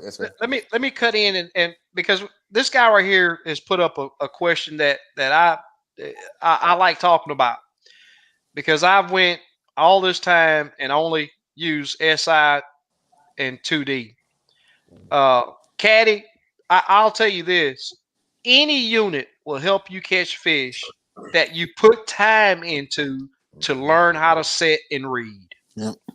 And I'm talking about from a black and white 2D $100, $50 unit. Yep. You just got to put the time in to learn how to set it and learn how to read it. It will show you structure, and it will show you whether there's fish around that structure. I ain't mean to cut you off, but SK, what that unit is you use in the front, man? It's a 798. Okay, all right. Humminbird 798. Yeah, I figured. I run 2D and SI. And SI on it. Okay. Yeah. All right. Mm-hmm. Yep. I'll tell you what, man. You know, I do really well with those little units I got, but I've spent hours learning how to set them, learning how to read them. I've spent hours out scanning, recording those scans, and then bring it home and hook it up in my house and watch those scans and you know, play with those settings. You know, I would look at a brush pile and I say, man, I can't tell if any fish there. I play with those settings, and next thing you know, you see those white dots pop out. You know, and this is what they classify a core. 1199 is what I got on the head. It don't have target separation. It don't have target separation at all. But I don't care what unit you're using. If you put that time in to learn it, learn what you're looking at, you will catch fish. Yeah, that's all right. What you go ahead on? I'm sorry. Oh, go ahead. What was I the was question? about to ask Steve, what you use, Graf? Lowrance carbon 16 on the console. Okay. 8616, and then a 12-inch Lowrance for mapping. All right. What about you, Bluegill? 688 dyne imaging. Say what? 688. Oh, 688. Okay. DI. Right. Okay, DI. Okay. Prime example right there, what I was just saying. Yeah. That guy right there is proof of what I just said. He's put that time in. Bluegills came to me when he first got that unit. Say, hey, man, what about this? What does this do? What does that do? Yeah. And I gave him the basics. Okay. And he put the time in to learn how to read it. And he's marked several brush piles that's been productive for years. 2D and down imaging. But I need to get, I got a Helix 7. I don't use it much. He get on me about not using it. But I'm finna start learning how to use it. And the SI unit. See, y'all already know how to use y'all units. That's why you know how to use yours. So you get it. Yeah. Right. You got to upgrade if you want to get there a little better. So you I'm updating everything they update. I'm updating. You know why I do it though? Because if I'm a tournament fish against Ronnie Caps and Josh Jones and Matthew Rogers, I gotta have what they have. I'm sorry. Exactly. I mean, that's the only reason I'm like that. You know what I'm saying? Yeah. So I'm gonna have the Solus 15s and the Solus 12s and stuff like that. Cause I use 360. Since the live scope, I'd be like, no, I don't use the 360 because I scan so much with the live scope that it don't even matter. Yeah, I'm thinking about getting that live sweep. Okay. Yeah, cornfield crappie. Yeah, that live sweep nice, man. Yeah, that live sweep look like it'd be good for like if you pull up on brush piles and you want to set your anchor, you still can scan where you want to with the live sweep. Right. Yeah. It's so much stuff coming out. It's ridiculous. Yeah. It would definitely take you using spot lock. Yeah, spot lock. To use that live sweep. Live sweep. Yeah. Mm-hmm. Yeah. I'm gonna go with mine's on my troll motor to start. Yeah. I love trolling motor. Yeah. I'm definitely I'm a trolling motor man because I get on there and work that trolling motor. Yeah. Because it's like I say, I'm getting ready to join y'all on these bigger tournament scenes. Yeah, I'm gonna come knocking. I want to see y'all. I really do. I'm coming knocking, man. And me and Steve, we're gonna work on our tournament fishing. Yeah. Coming up, but I will. I'm this close to getting rid of the Dargel. It sure is nice not to have a note for a boat. But I'm thinking about getting me a bass boat. I gotta get a note. I'm sorry. Yeah, I think I am. But me too. Me too. But I can't fish standing timber in the Dargel. It's impossible. Yeah. That's a big boat. That's a big boat, man. It's a heavy boat. Super heavy boat, man. Yeah. I remember the first video I seen him. I said, "Man, he out there in a big old boat, man." Yeah, it's really. Cause you think Crappie, you think it's somebody in a smaller boat. Yeah. And I said, "Man, that's a big old boat in." Ask Bluegill how I'm talking about. It was a stalk sticking up that was barely under the surface of the water. That was my last time going in that area that we've been fishing. He had that much in the dough. If he'd pushed a little bit, he could have came in there. When I say I was killing them fish in there, he turned around. That same spot we caught them fish at, Steve, the other weekend. Okay. He got out that stump, he turned around, went on back out. Dang. And you look at how long it took me to get off that stump. Yeah, it did. Hey, he won't come in there. I worked on him that year. Last year I worked on. I said, man, they ain't here again. They ain't coming in there. Yeah. See, how far up in the water that boat is, man? Oh, it runs shallow. It's probably, I don't know, sits in the back. It'll probably squat 4 inches up under the surface. Okay. But the problem is when that boat rise up in the back, my motor's out of the water. It's a shallow bay boat. Yeah. Okay. It runs super shallow. Yeah. And it just does not do good in stumps and standing timber. Yeah, it can't move through them. Okay, I got you. Right. Yeah, I got you. I tell you what, I bet it's Steve's boat. We just haul off and run through the forest out here, 20 foot of water, and hit trees and stumps, and he never flinch. And I'm over there with my stomach in knots. You're like, oh my goodness. Yeah. Because I know that if I was in my boat, I'd be hung up. Yeah. Mm-hmm. And then it's a tunnel hole, which makes it even worse. So if I get one stuck in the middle of the boat, it's just over with. Yeah, it's over with almost. Yeah. It's a great boat. Saltwater. Let me tell you, if I got back in the saltwater, I'd never get rid of it. But chasing these crappie, man, it's not good for where a lot of these, especially on these different lakes. Down home, I can catch fish. I don't need to go in no timber. Yeah. But on a lot of these other lakes. Hey, the crazy thing now with the live scope, that's what a lot of folks catching the big crappie in the timber. Exactly. So. Exactly. Yeah. They're year round. Yeah, they're year round, man. I'm a good timber fisher.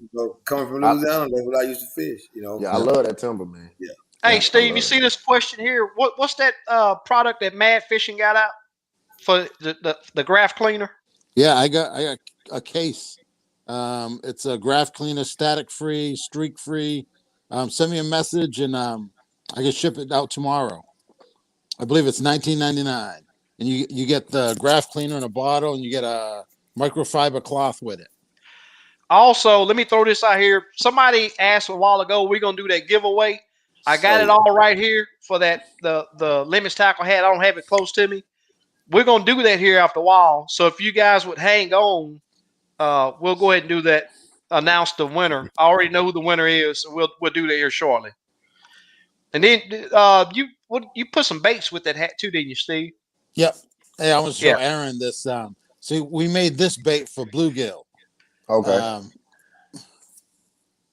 School bus. That look good. How long that bait is?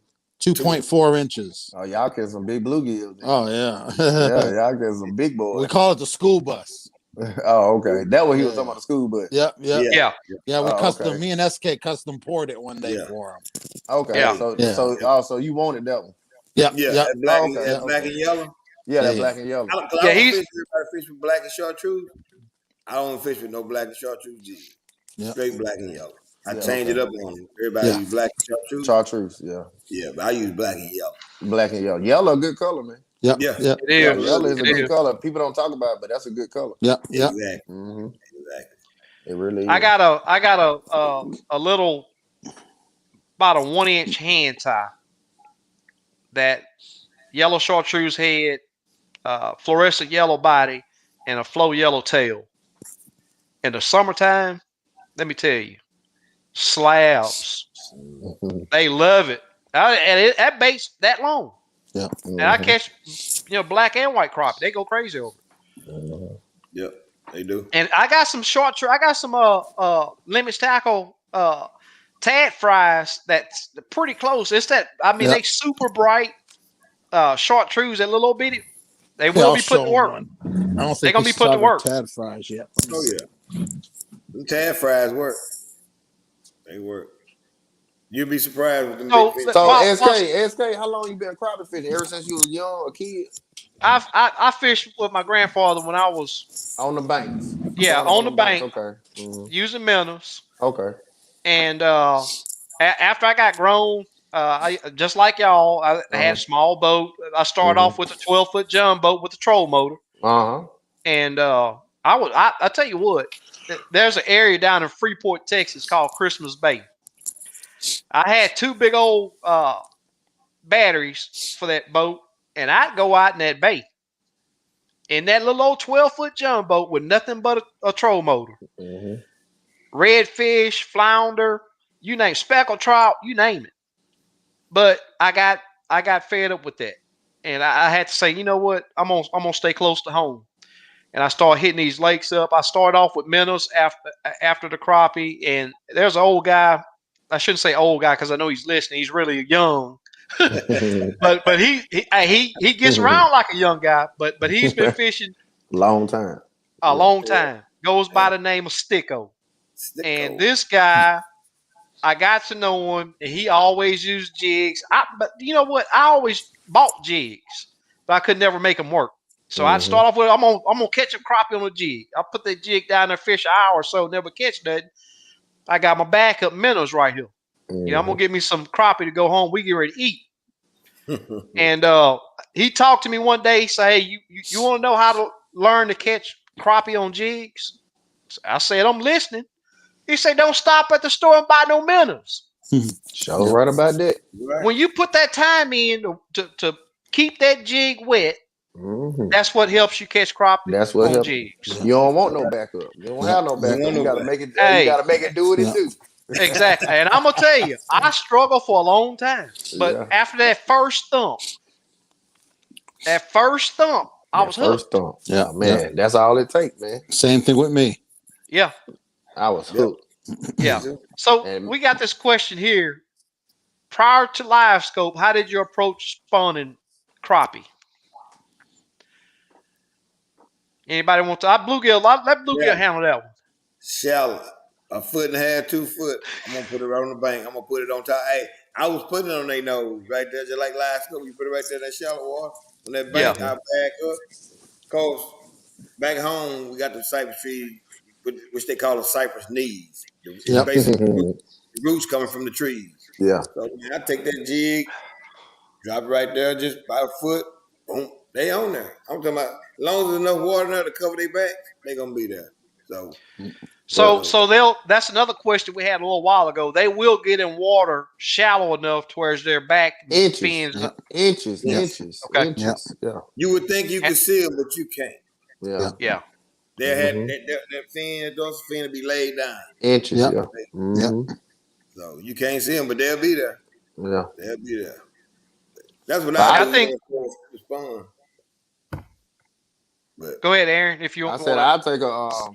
I always like a popping cork. Because I used to want to see them flip that cork over. I'm sorry, I get so excited when they flip that cork over, man. Hey, man, it was just like a thump to me, man. Seeing that click go bloop bloop, and hey, look, we make the noise. We are bloop bloop bloop bloop. Yep. Like when they flip that cork over, man. I used to love seeing them flip that cork over in that shallow water, man. That's right. So that's what I do. I take a jig. I wouldn't even mental fish. I take a jig, and the 3 pound I caught last year was in probably about 4 foot of water on a popping cork. How I caught my 3 pounder on last year. That was my first 3 pounder in March on a popping cork. Probably fishing about 3 feet deep, 2 feet deep, 2.5 feet deep. Yep. And when that big black came, I said, "Oh my goodness, yeah." And so I love the popping cork. That's what I just give me a rush when I see them flip it over. Awesome. Steve, how shallow do you get? I never really fished 1-2 foot of water. I fished a couple creeks, but when I moved to Texas in 2008, I was in the Air Force. I retired in 2011. I didn't know what a crappie was when I came to Texas. I met a guy on Texas Fishing Forum, and he was like, we used to bass fish, and he said, "Hey, you want to go crappie fishing one day?" And I was like, "What's that?" It was in 2010. Yeah. He took me out there, Lake Arlington. He said, "Yep, drop it to the bottom, 2 cranks up." We caught about 14 crappie that day, and I ain't bass fished since. Yep. As soon as I brought them home, we fried them up. Yeah. And I didn't even know how to fillet. I had to watch YouTube, fillet them up, and oh man, it was over. It was over. Yeah. Addiction. It's a mean addiction. Ever since that, I probably spent $200,000 on crappie stuff. North Texas fishermen. My analogy of crappie fishing during the spawn is I'm gonna pick out areas that are more than likely gonna have spawning fish in, but I'm not gonna be in that shallow water. I'll be just out from, and Aaron mentioned it at the beginning of the exactly. The big girls target a little out. Exactly, and it works every time. It works every time. You're right. You can fish shallow. You're gonna catch those bells. You're gonna deal with a bunch of small fish. You're gonna get some good fish. Yeah. You're gonna catch some females. But I look for consistency, and I'm gonna find that consistent big fish bite just out from where they spawn at. Yeah, because the inside on that shallow, like with bluegill talking about, it's mostly males. Yeah, it's mostly males. You will get some females. Real dark male. Yeah, you will get some, but it's gonna be mostly males. And all that 3 pounder I caught was a male. That was so crazy. Wow, that was the weirdest thing. It was a 3 pound male. Oh wow, that's awesome right there in that shallow water. That was amazing to me. Yeah, so males do get big. Males get big. Yeah, males can get big. Yeah. So y'all got cypress trees up there. So I fish the shallow water. I have my boat and have my nose. Got my jig up on the bank, right? So they ain't biting. I will bag out. Yeah. Bump that you have to. With them limbs hanging over the water like that off that cypress tree. That's where the females hanging at. Yeah. They right there. They hanging right in that. It's about to be a 4 foot of water. People out there realize it's 2 foot up there on the butt end of that tree. And it's about 4 or 5 foot where the limb is hanging just over the water. SK, what you push out in about 7?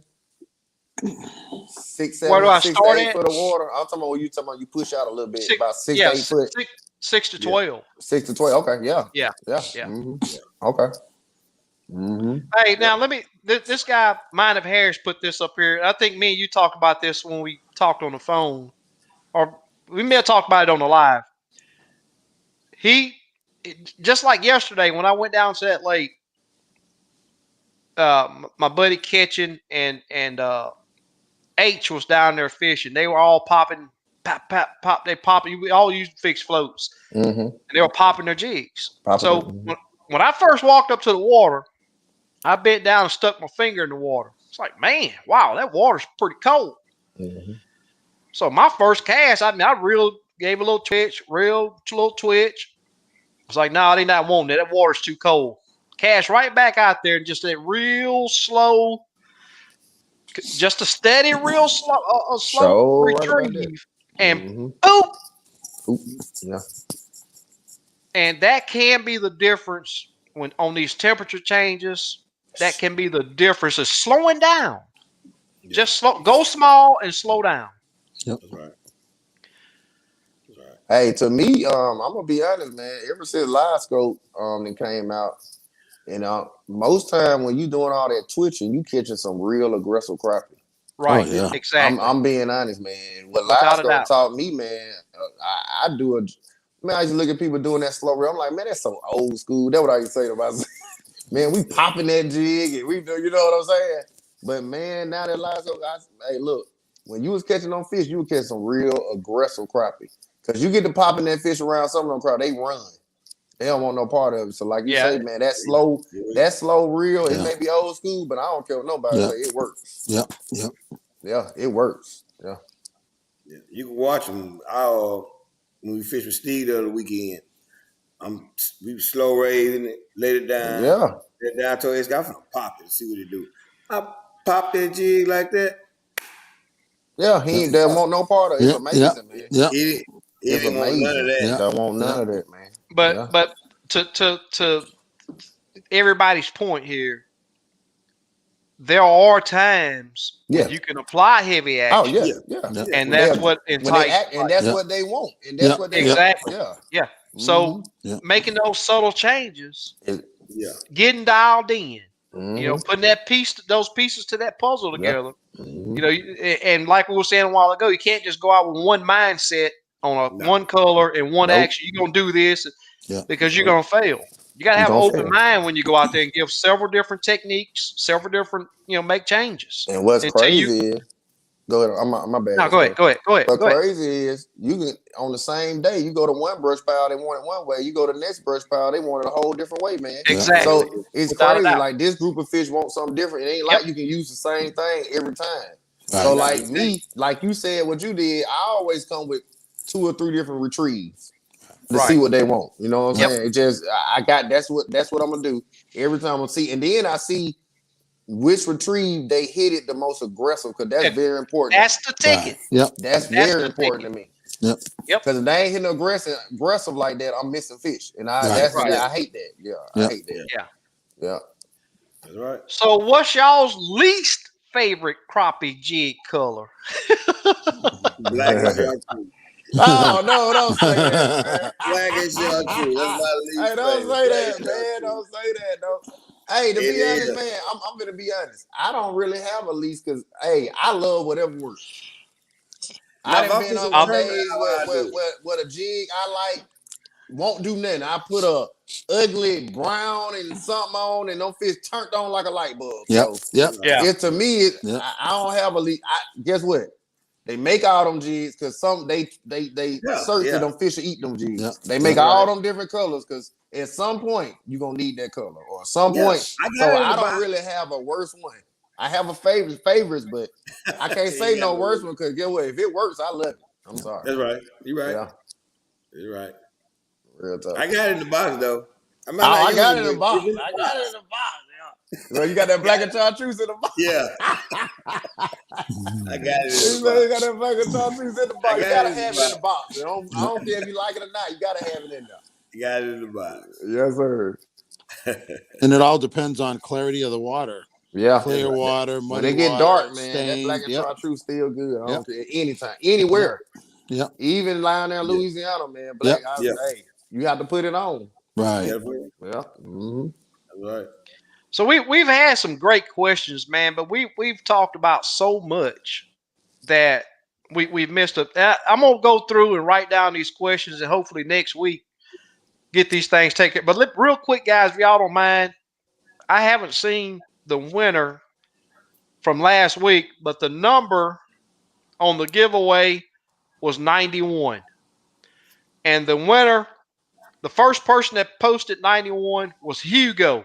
I have not seen him in the chat, but hopefully he'll watch this before our next live and will claim his prize. If you're here, I've passed up several comments. I'm down at the bottom of the comments. If you're here, please chime in and let me know so you can claim your prize. Also, I got 2 packs of baits here. They're just mixed baits, assorted baits. And I was going to do a shout out for Houston, Look at Mike Hallmark put 91 down there.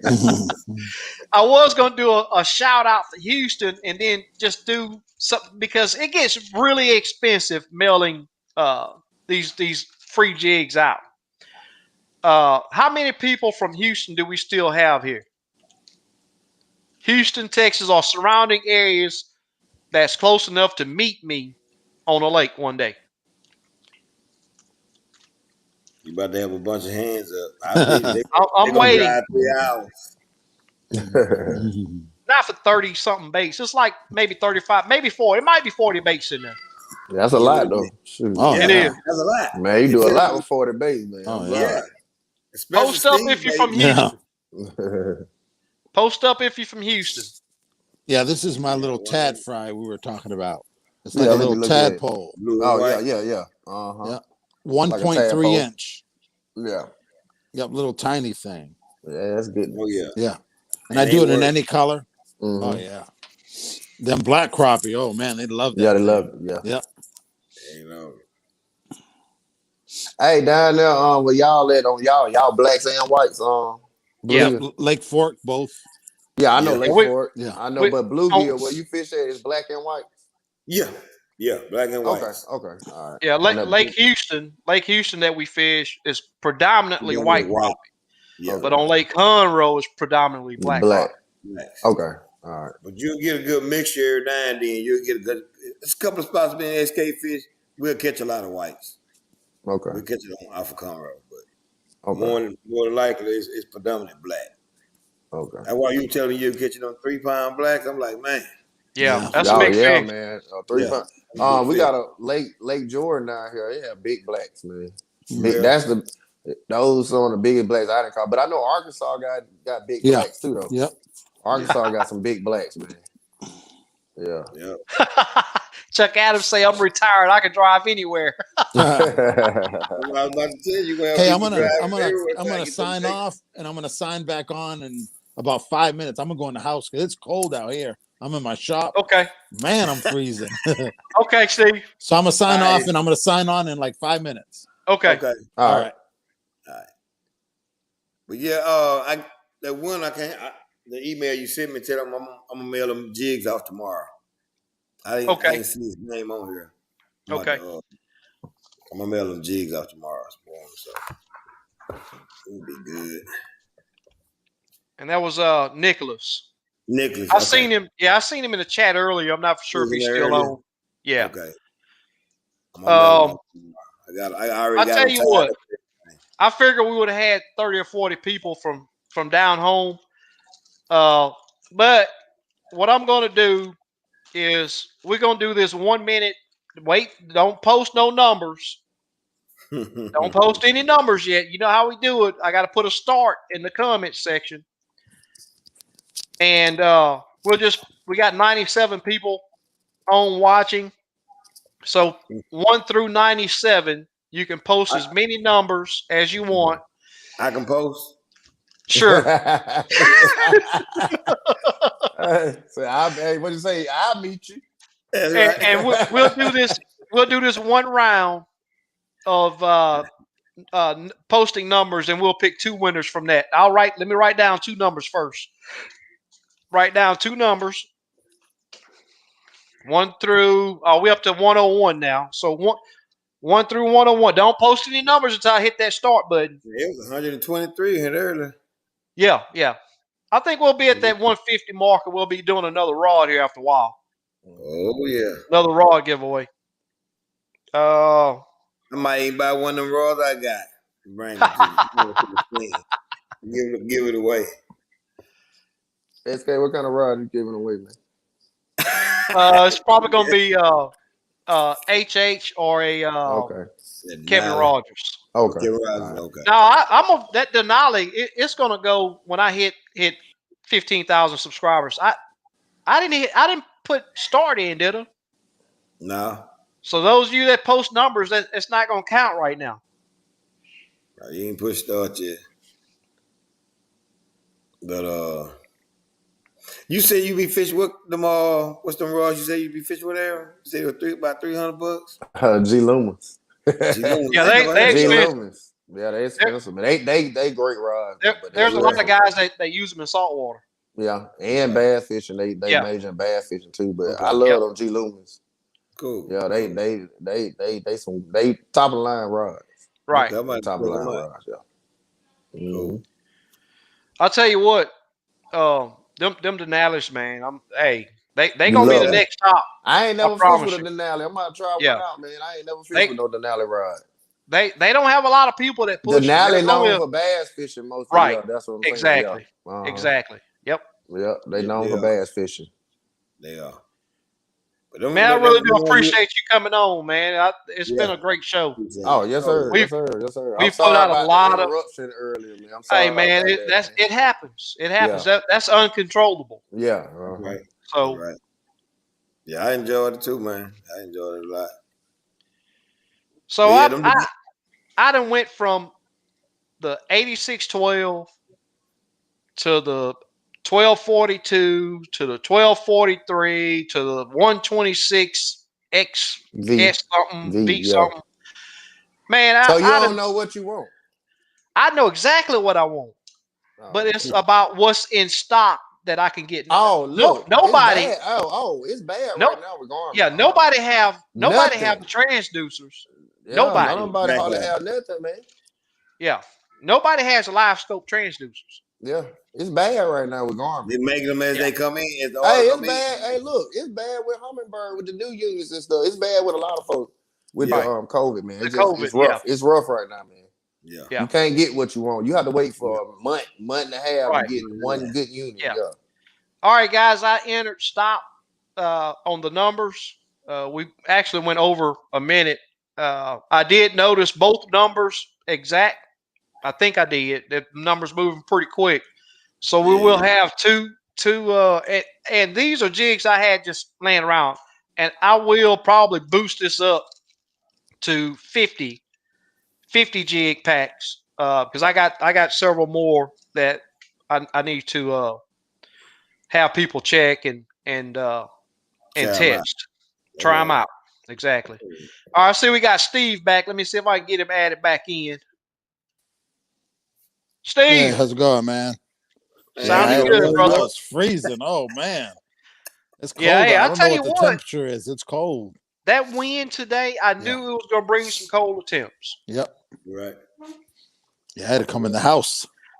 Look at what Mike put down there. He's old and slow. Forgive him. I see it. Oh, I'm trying to think of go to work, bro. I'm about to get out though. Yeah. Okay. I gotta get out. Bluegill, as always, brother. I really do appreciate you. Yeah, you too, appreciate it, man. Hey, next weekend, come up Dallas-Fort Worth, man. I'm gonna take you to Lake Fork. Okay. Yeah. I ain't doing that next weekend. I gotta go get my daughter this weekend. I gotta go back to Louisiana this weekend. So okay. Well, bring your GoPros with you. I'm leaving tomorrow evening when I get out of work. Okay. There was somebody that asked.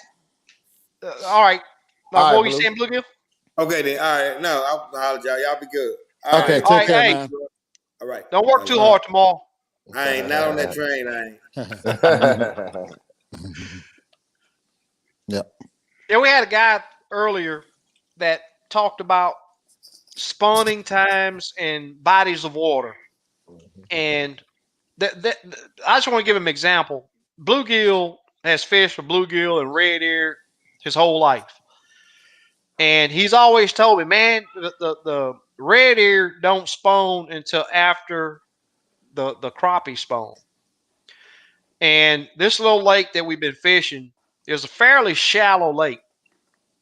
And I can remember, it's been years ago that I used to fish it a lot and could go there and limit out on crappie easy.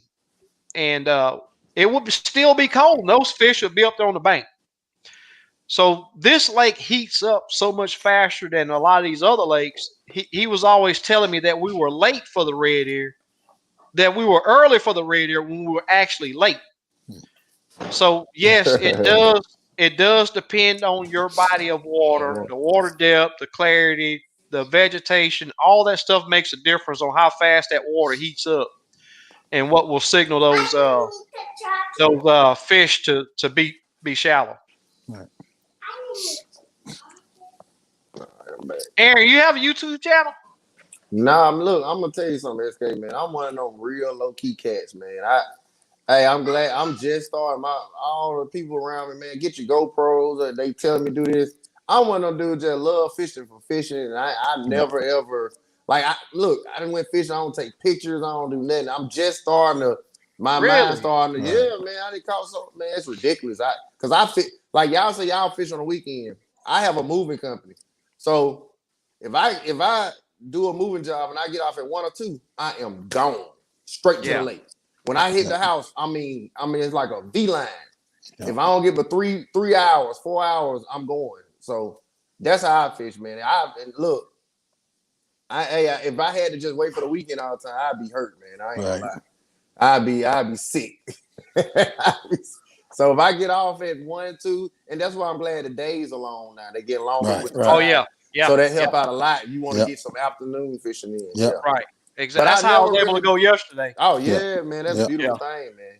Yeah. That's a beautiful thing. You get out of work and get to go do a couple hours of fishing, man. That's sum up the day real good. Relax. Without a doubt. Yes, sir. Yep. You know, this guy here. I don't have no YouTube channel, man. I don't have none of that. Hey, look, I watch y'all. That's what I do. You know, I always find it amazing when I meet people, and especially people that are deep into crappie fishing, and they talk about the information that I include in the videos. Man, when I hear that, man, you putting out some good stuff. Yeah, man, that means a lot. Yeah, I already know. And I do it because I didn't get that. You know, I put that work in. Yeah, I know. I had to read. I watched tons of videos, and it's rare to find real info. People will show you catching them fish. Yeah, they will show you them catching fish, but they're not gonna give you what they look for, where they're looking, how they're working that jig, the colors, the weights. They're not gonna give you that. Yeah. You know, applying the action that you apply to a jig means a whole bunch. Right. And some people they just they do a great job of catching a bunch of fish, but they don't give that information. Right. So you got some this stickers. guy right here. Stick. You got a big stickers. One? I got a 12 by 12. I need it. Okay, you got it. When they get down about 5, I do it. Yeah. Yeah, I need that. I want to put it, to where when I open to get my jigs, you're right there. Okay. Yeah. Yeah. And then I got on the table, I got tons. I probably got 1,000 gray ghosts. They're already labeled. You know what I mean? Yeah. Yeah. They're labeled. They're gonna go in the store. Yeah. Oh, okay. Yeah. Yeah. I'm gonna do a couple stores, bait shops. Lake Fork Marina is gonna get all my stuff.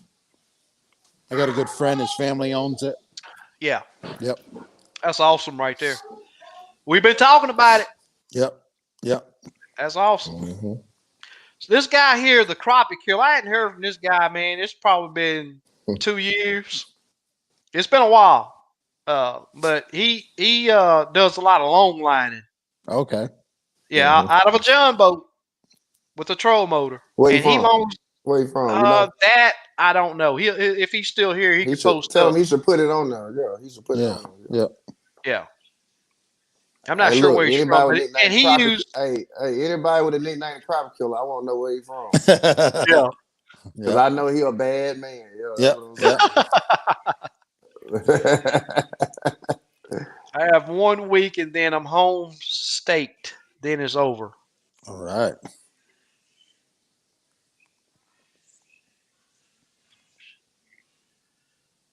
Man, I can't wait till this weekend. Man, I'm telling you, I'm gonna try to hit 3 different lakes. Oh man. Ooh, that's serious. Hey man. Hey, that's serious. I need it. Well, one, I hadn't been to Conroe. It's been a long time since I've been on Conroe. And then we get out, Steve, he wants to fish. All right, we'll do Conroe. I think we need to go to Lake Houston because you could possibly hit a 3-pounder over here. Right. But he was like, nah, let's do Conroe. Okay, let's do Conroe. Yeah. But me using that little old micro jig out there, man, it's something about finesse fishing for those old blackfish. Yeah. It's so finesse. Yeah. Yeah. Yeah. Without a doubt. And the live scope, every time I go to this boat, I'm studying driving that nail. Hey, get that live scope. Get that live scope. I sniped my first crappie. Yep. Awesome feeling. Yep. Open water. Awesome feeling. Open water. Oh man, that's a beautiful thing. Yep. I love that. I'm sorry. Yeah. That open water, man, like you hunt it, like it's like you a hunter. Yep. Without a doubt. In the open water, you a hunter, man. You hunted that joker down and got them to turn and eat. Boy, that's a beautiful thing. Yep. Y'all see that questionnaire? Y'all want to handle that? Oh yeah. I have seen them do it, so I don't know about y'all. I have. On the river system, they always do. Yep. I think rocks on the dam. Yeah. Yep. And they at the dam. On them rocks. Just spawning right on them rocks. Spawning right on the rocks at the dam. Yep. Hey, and then a lot of time what it is, like you say, them rocks heat up. Yep. And they like that warmer water coming off them rocks, man. Vegetation, cattails, you know. You'll see them moving. Yeah. And you know them crappie are in there. Yeah. Yeah. D, you can, let me put this banner back up here again. Yep. Facebook, Limits Tackle, that's the easiest way. Or I got a website and you can just email me. Limits-tackle.com. Yeah. And you can look at some of the jigs on there. Yep. And email Steve from that site. Yep.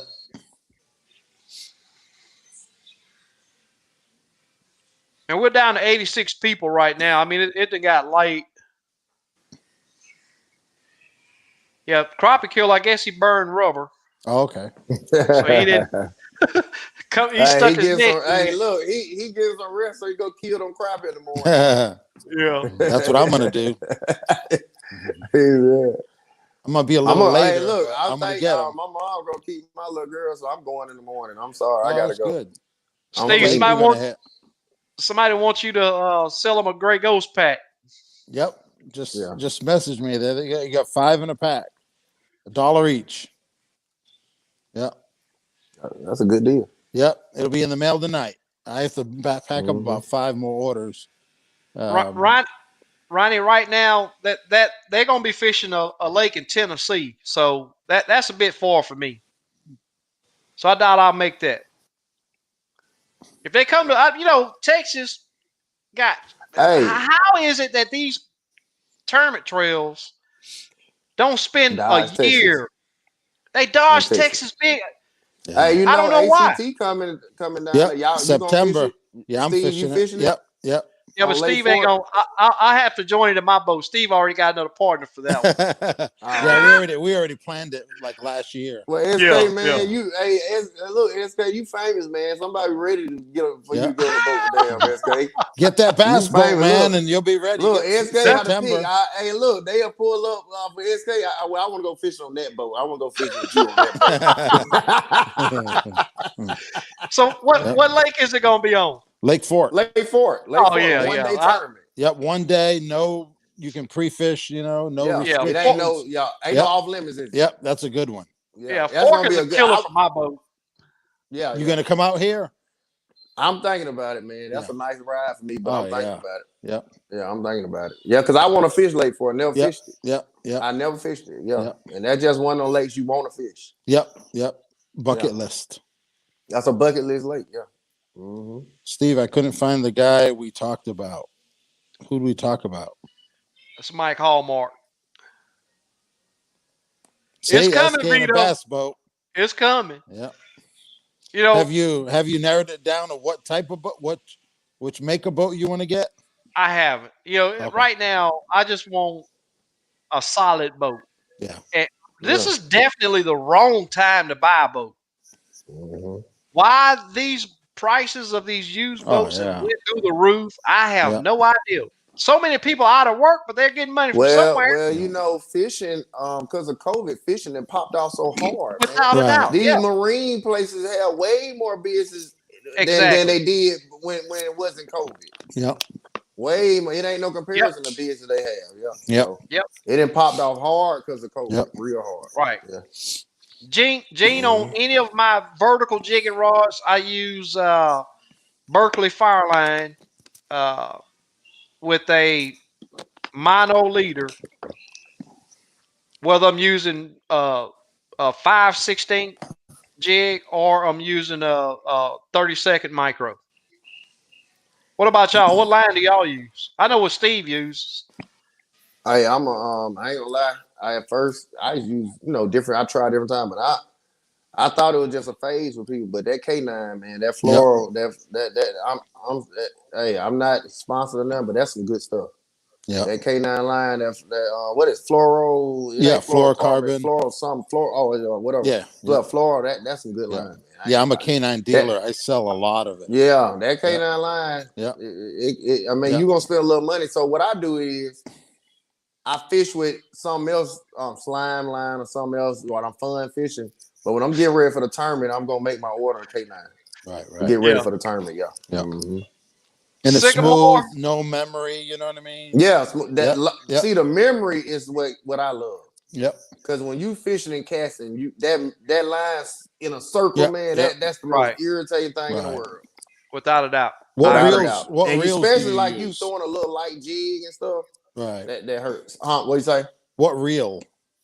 Oh man, I used them a pretty expensive flugers, man. Okay. From like about $90 to $150 flugers. Okay. Yeah, I used to use like the presidential 41, but I didn't upgrade it to the little high because the reel is so important when you cast it. Right. You got to have a good reel, man. Right. That reel is so important. And you get that tournament fish, you want it to be smooth as silk. So I fish with them little higher price flugers, man. Yeah. Everybody ain't gonna do it, but I do. Yeah, that's my weak point, casting. And I just started doing that, I love casting for them crappie. Yeah. Like if I get on a fish, man, other than if the wind real high, because if you using a light jig and a real high, it gets tough. But first cast, I'm gonna be on that fish head. Yeah. Yeah, first cast, I'm gonna make a long cast. I'm gonna be on that fish head. How long you talking? Say 40, 50 feet. Oh wow. And what 40, size jig head? 116. 116. 116 by itself. I'm slinging that 116. And what size? If say you're using a plastic, 1.5 inches? Yeah, 1.5 inches, 2 inches is about the biggest. Okay. Yeah, 2 inches is the biggest. Yeah. And as soon as you hit that water, you're looking at it on. I already know it's gonna come down. And then once you get on live scope more and more, you learn how the boat moving left. Right. You got how to cast into the wind to stay on that fish. Yeah. Right. And the more you do it, the more you see how you done. Yeah. Yeah. Because when you're in a tournament, you don't know it's 20 miles per hour wind. You still got to get out there and do the same thing. Oh yeah. It don't matter what the wind is. You got to get out there. If you cast, you still got to get the casting. You ain't gonna be able to cast as far. Right. You know what I'm saying? But you still got to try to be on the money. Yeah. So I noticed they spook. As soon as they're within 20 feet, they're gone. Yeah. Sometimes they spook. Yeah. Mm-hmm. They'll spook. Yeah. Mm-hmm. Yeah. Lamar say that truck. He just recently bought him a new truck. Also, he said the truck prices are through the roof. Also, they are, man. Yeah. It's wild. Yeah. Everything is. Hey, gas going up. I don't know about there, but gas going up here. Gas is up here too. Yeah, gas going up here. Mm-hmm. Lamar, I seen your comment earlier about that tournament on Lake Summersville. Man, if I could get me some time, I would definitely join that. But I doubt I'll be able to be away. I got to hit two areas on 2 different lakes this weekend. I think that would kill making it to Summersville to do any type of pre-fishing. I think that tournament is next weekend. Where is Summersville? Who is it with? It's just a local club. Oh, okay. Yeah, that's pretty steep going for a local club. Yeah. Yeah, that's pretty steep. Yes, it's you ever heard of Brenham, Texas? I heard about it. I don't know where it is. Yeah, it's pretty close to that. Yeah. I've been here over 10 years, but I don't a lot of the places because I stay in Dallas Fort Worth. I go east, Lake of the Pines, Lake Fork, Yeah, that Lake of the Pines a mean lake. I want to fish there. Oh yeah. Yeah, that's a mean lake, man. Yeah. In the wintertime. The wintertime, Lake of the Pines, man. You'll catch like 42 pounds. Yeah. 42 pounders in one day. Yeah, that's what I'm saying. That Lake of the Pines is mean, man. Especially in the fall and the winter. Yeah. Yeah, Eric got a 3-pound black over there last year. Oh, okay, that's when he caught that black at. Yeah, I remember. I ain't know which one he was at. That 3-pounder. Yeah. Yep. Okay, okay. Yeah, because I know he went to like 3 different states. Yeah, it was actually the late days. record. But when he found out, he was already out of state. He was already gone back. Yeah, that black. It was Yep. a 3-0 something or something, 306 or something like that. Yeah. Yeah, that was a big black, man. Yeah. You see this comment here, and it is true. Fishing's popped off this year. I've noticed the trash in the water and trash left on the banks is also popping off. It makes me mad. You're not the only one. I'll tell you that. That's terrible. You know, when it comes to that right there, and with bank fishing, that's how a lot of people. That's why they can't keep bank fishing in places because they won't keep it clean. They close them down. If they just kept it clean, they wouldn't mind. They wouldn't mind you fishing there, man. Right. I ain't gonna lie, man. Keep your places clean, please. Real talk. Yeah, Jeff, I've never fished in California. We got a guy, I don't know if he's still on here, Camo Joe. He's over there in California. I wouldn't bet he's fished that lake before. What lake you talking about? Clear Lake? Now, Dale Valley. I know somebody just caught a big crappie out there in California. Oh, yeah. On Facebook, that real big 4 big pound, black, 5 ounces. Black, whatever it is. Yeah. Clear Lake. Clear Lake. Yeah, that's what I thought. Yeah, Clear Lake. But I didn't heard of Clear Lake before. Yeah. Real big crappie. That was a monster. Yep. Hey, there's a couple that YouTubers that husband and wife. Yeah. And it's amazing. Crappie addicts. Yeah, I know what you're talking about. Yeah, man. They stay on some good fish. So they fish tournaments and everything. Yeah, exactly. Yeah, there was a 4 pounder caught on Grenada last week. Yeah, it was. Yeah, I didn't hear about it, man. Yeah, that's amazing, man. If I catch a 4 pounder, man, look, my bucket list will be finished. Yep, exactly. Yeah. They're there, you know what I mean? They there, but they ain't get that big. They hard to catch. Yep. Yeah. I wish Bluegill was still here. Got this Shane asking where are the crappie near New Orleans, and I'm sure y'all's water temps are running probably about the same as what we got here. And I'd say that in whatever lake you're fishing, find the coves, the creeks. Yeah, and they just in them now. Yeah, without especially a doubt. If they in New Orleans, they down south with us, so they in them. Yeah. Yep. What's y'all water temperature is there? In the last morning. Week, I mean, think in the morning, 62. In the afternoon. Yeah, that's what I was in the morning. Then it can move up to almost 70s. 60, almost 70, 69, 71 degrees. It's probably tomorrow. I'll probably see 65 when I get there. Probably. Yeah, when I get there early in the morning, it's probably gonna be 60. Yeah, it's gonna be probably 60 degrees. Yeah. But these cold the nights, that's what ruins it. Yeah, the cool nights. Exactly. Yeah, the cool nights. Yeah. Like we had a cold night out there right now. Yeah. Cool night. Yeah. So what lake are you gonna go tomorrow? I'm gonna go to Lake George with the blacks. Big black crappie. Yeah. I'm gonna try to catch one of them 2.5 pound big blacks. Oh, yeah. I just like to see them and take a picture of them big fat stomachs, man. Yeah. Oh yeah. Hey, and what's crazy is go ahead on. As much as I'm enjoying this, yes, man, we're pushing 2.5 hours. Yeah, all right, that's good. Yeah. And we'll have to get you back on. We need to no get. Problem, man. Yeah. Yes, sir. I enjoy it. Oh yeah. I love just talking about crappie, man, but I got to hit it in the morning also. Yes, so, all right. Man, I wish y'all good luck. Both of y'all going fishing tomorrow. I wish I could say the same thing. But unfortunately, I got the headache of going to work. Oh yeah. You'll get that this week. All right, Steve. Okay, guys. I'll let both of y'all. Okay. Enjoy it. Thank you for coming on. I'm gonna get up with you with the micros. Yep. Okay. I'll get with you this weekend and finalize that list. Okay. All right. That's okay. All right. All right, y'all. All right. All right, bro. All right, SK. All right, buddy. All right, bye. Good night, everybody. We appreciate you hanging with us. I know it's been a long broadcast. Hey, we'll be back next week. Same time, same flavor. Also, those that I've missed the questions, I will be writing those questions down, and we will get that covered next week. Y'all be safe. Wear your life vest. Catch a bunch of crappie. Have fun.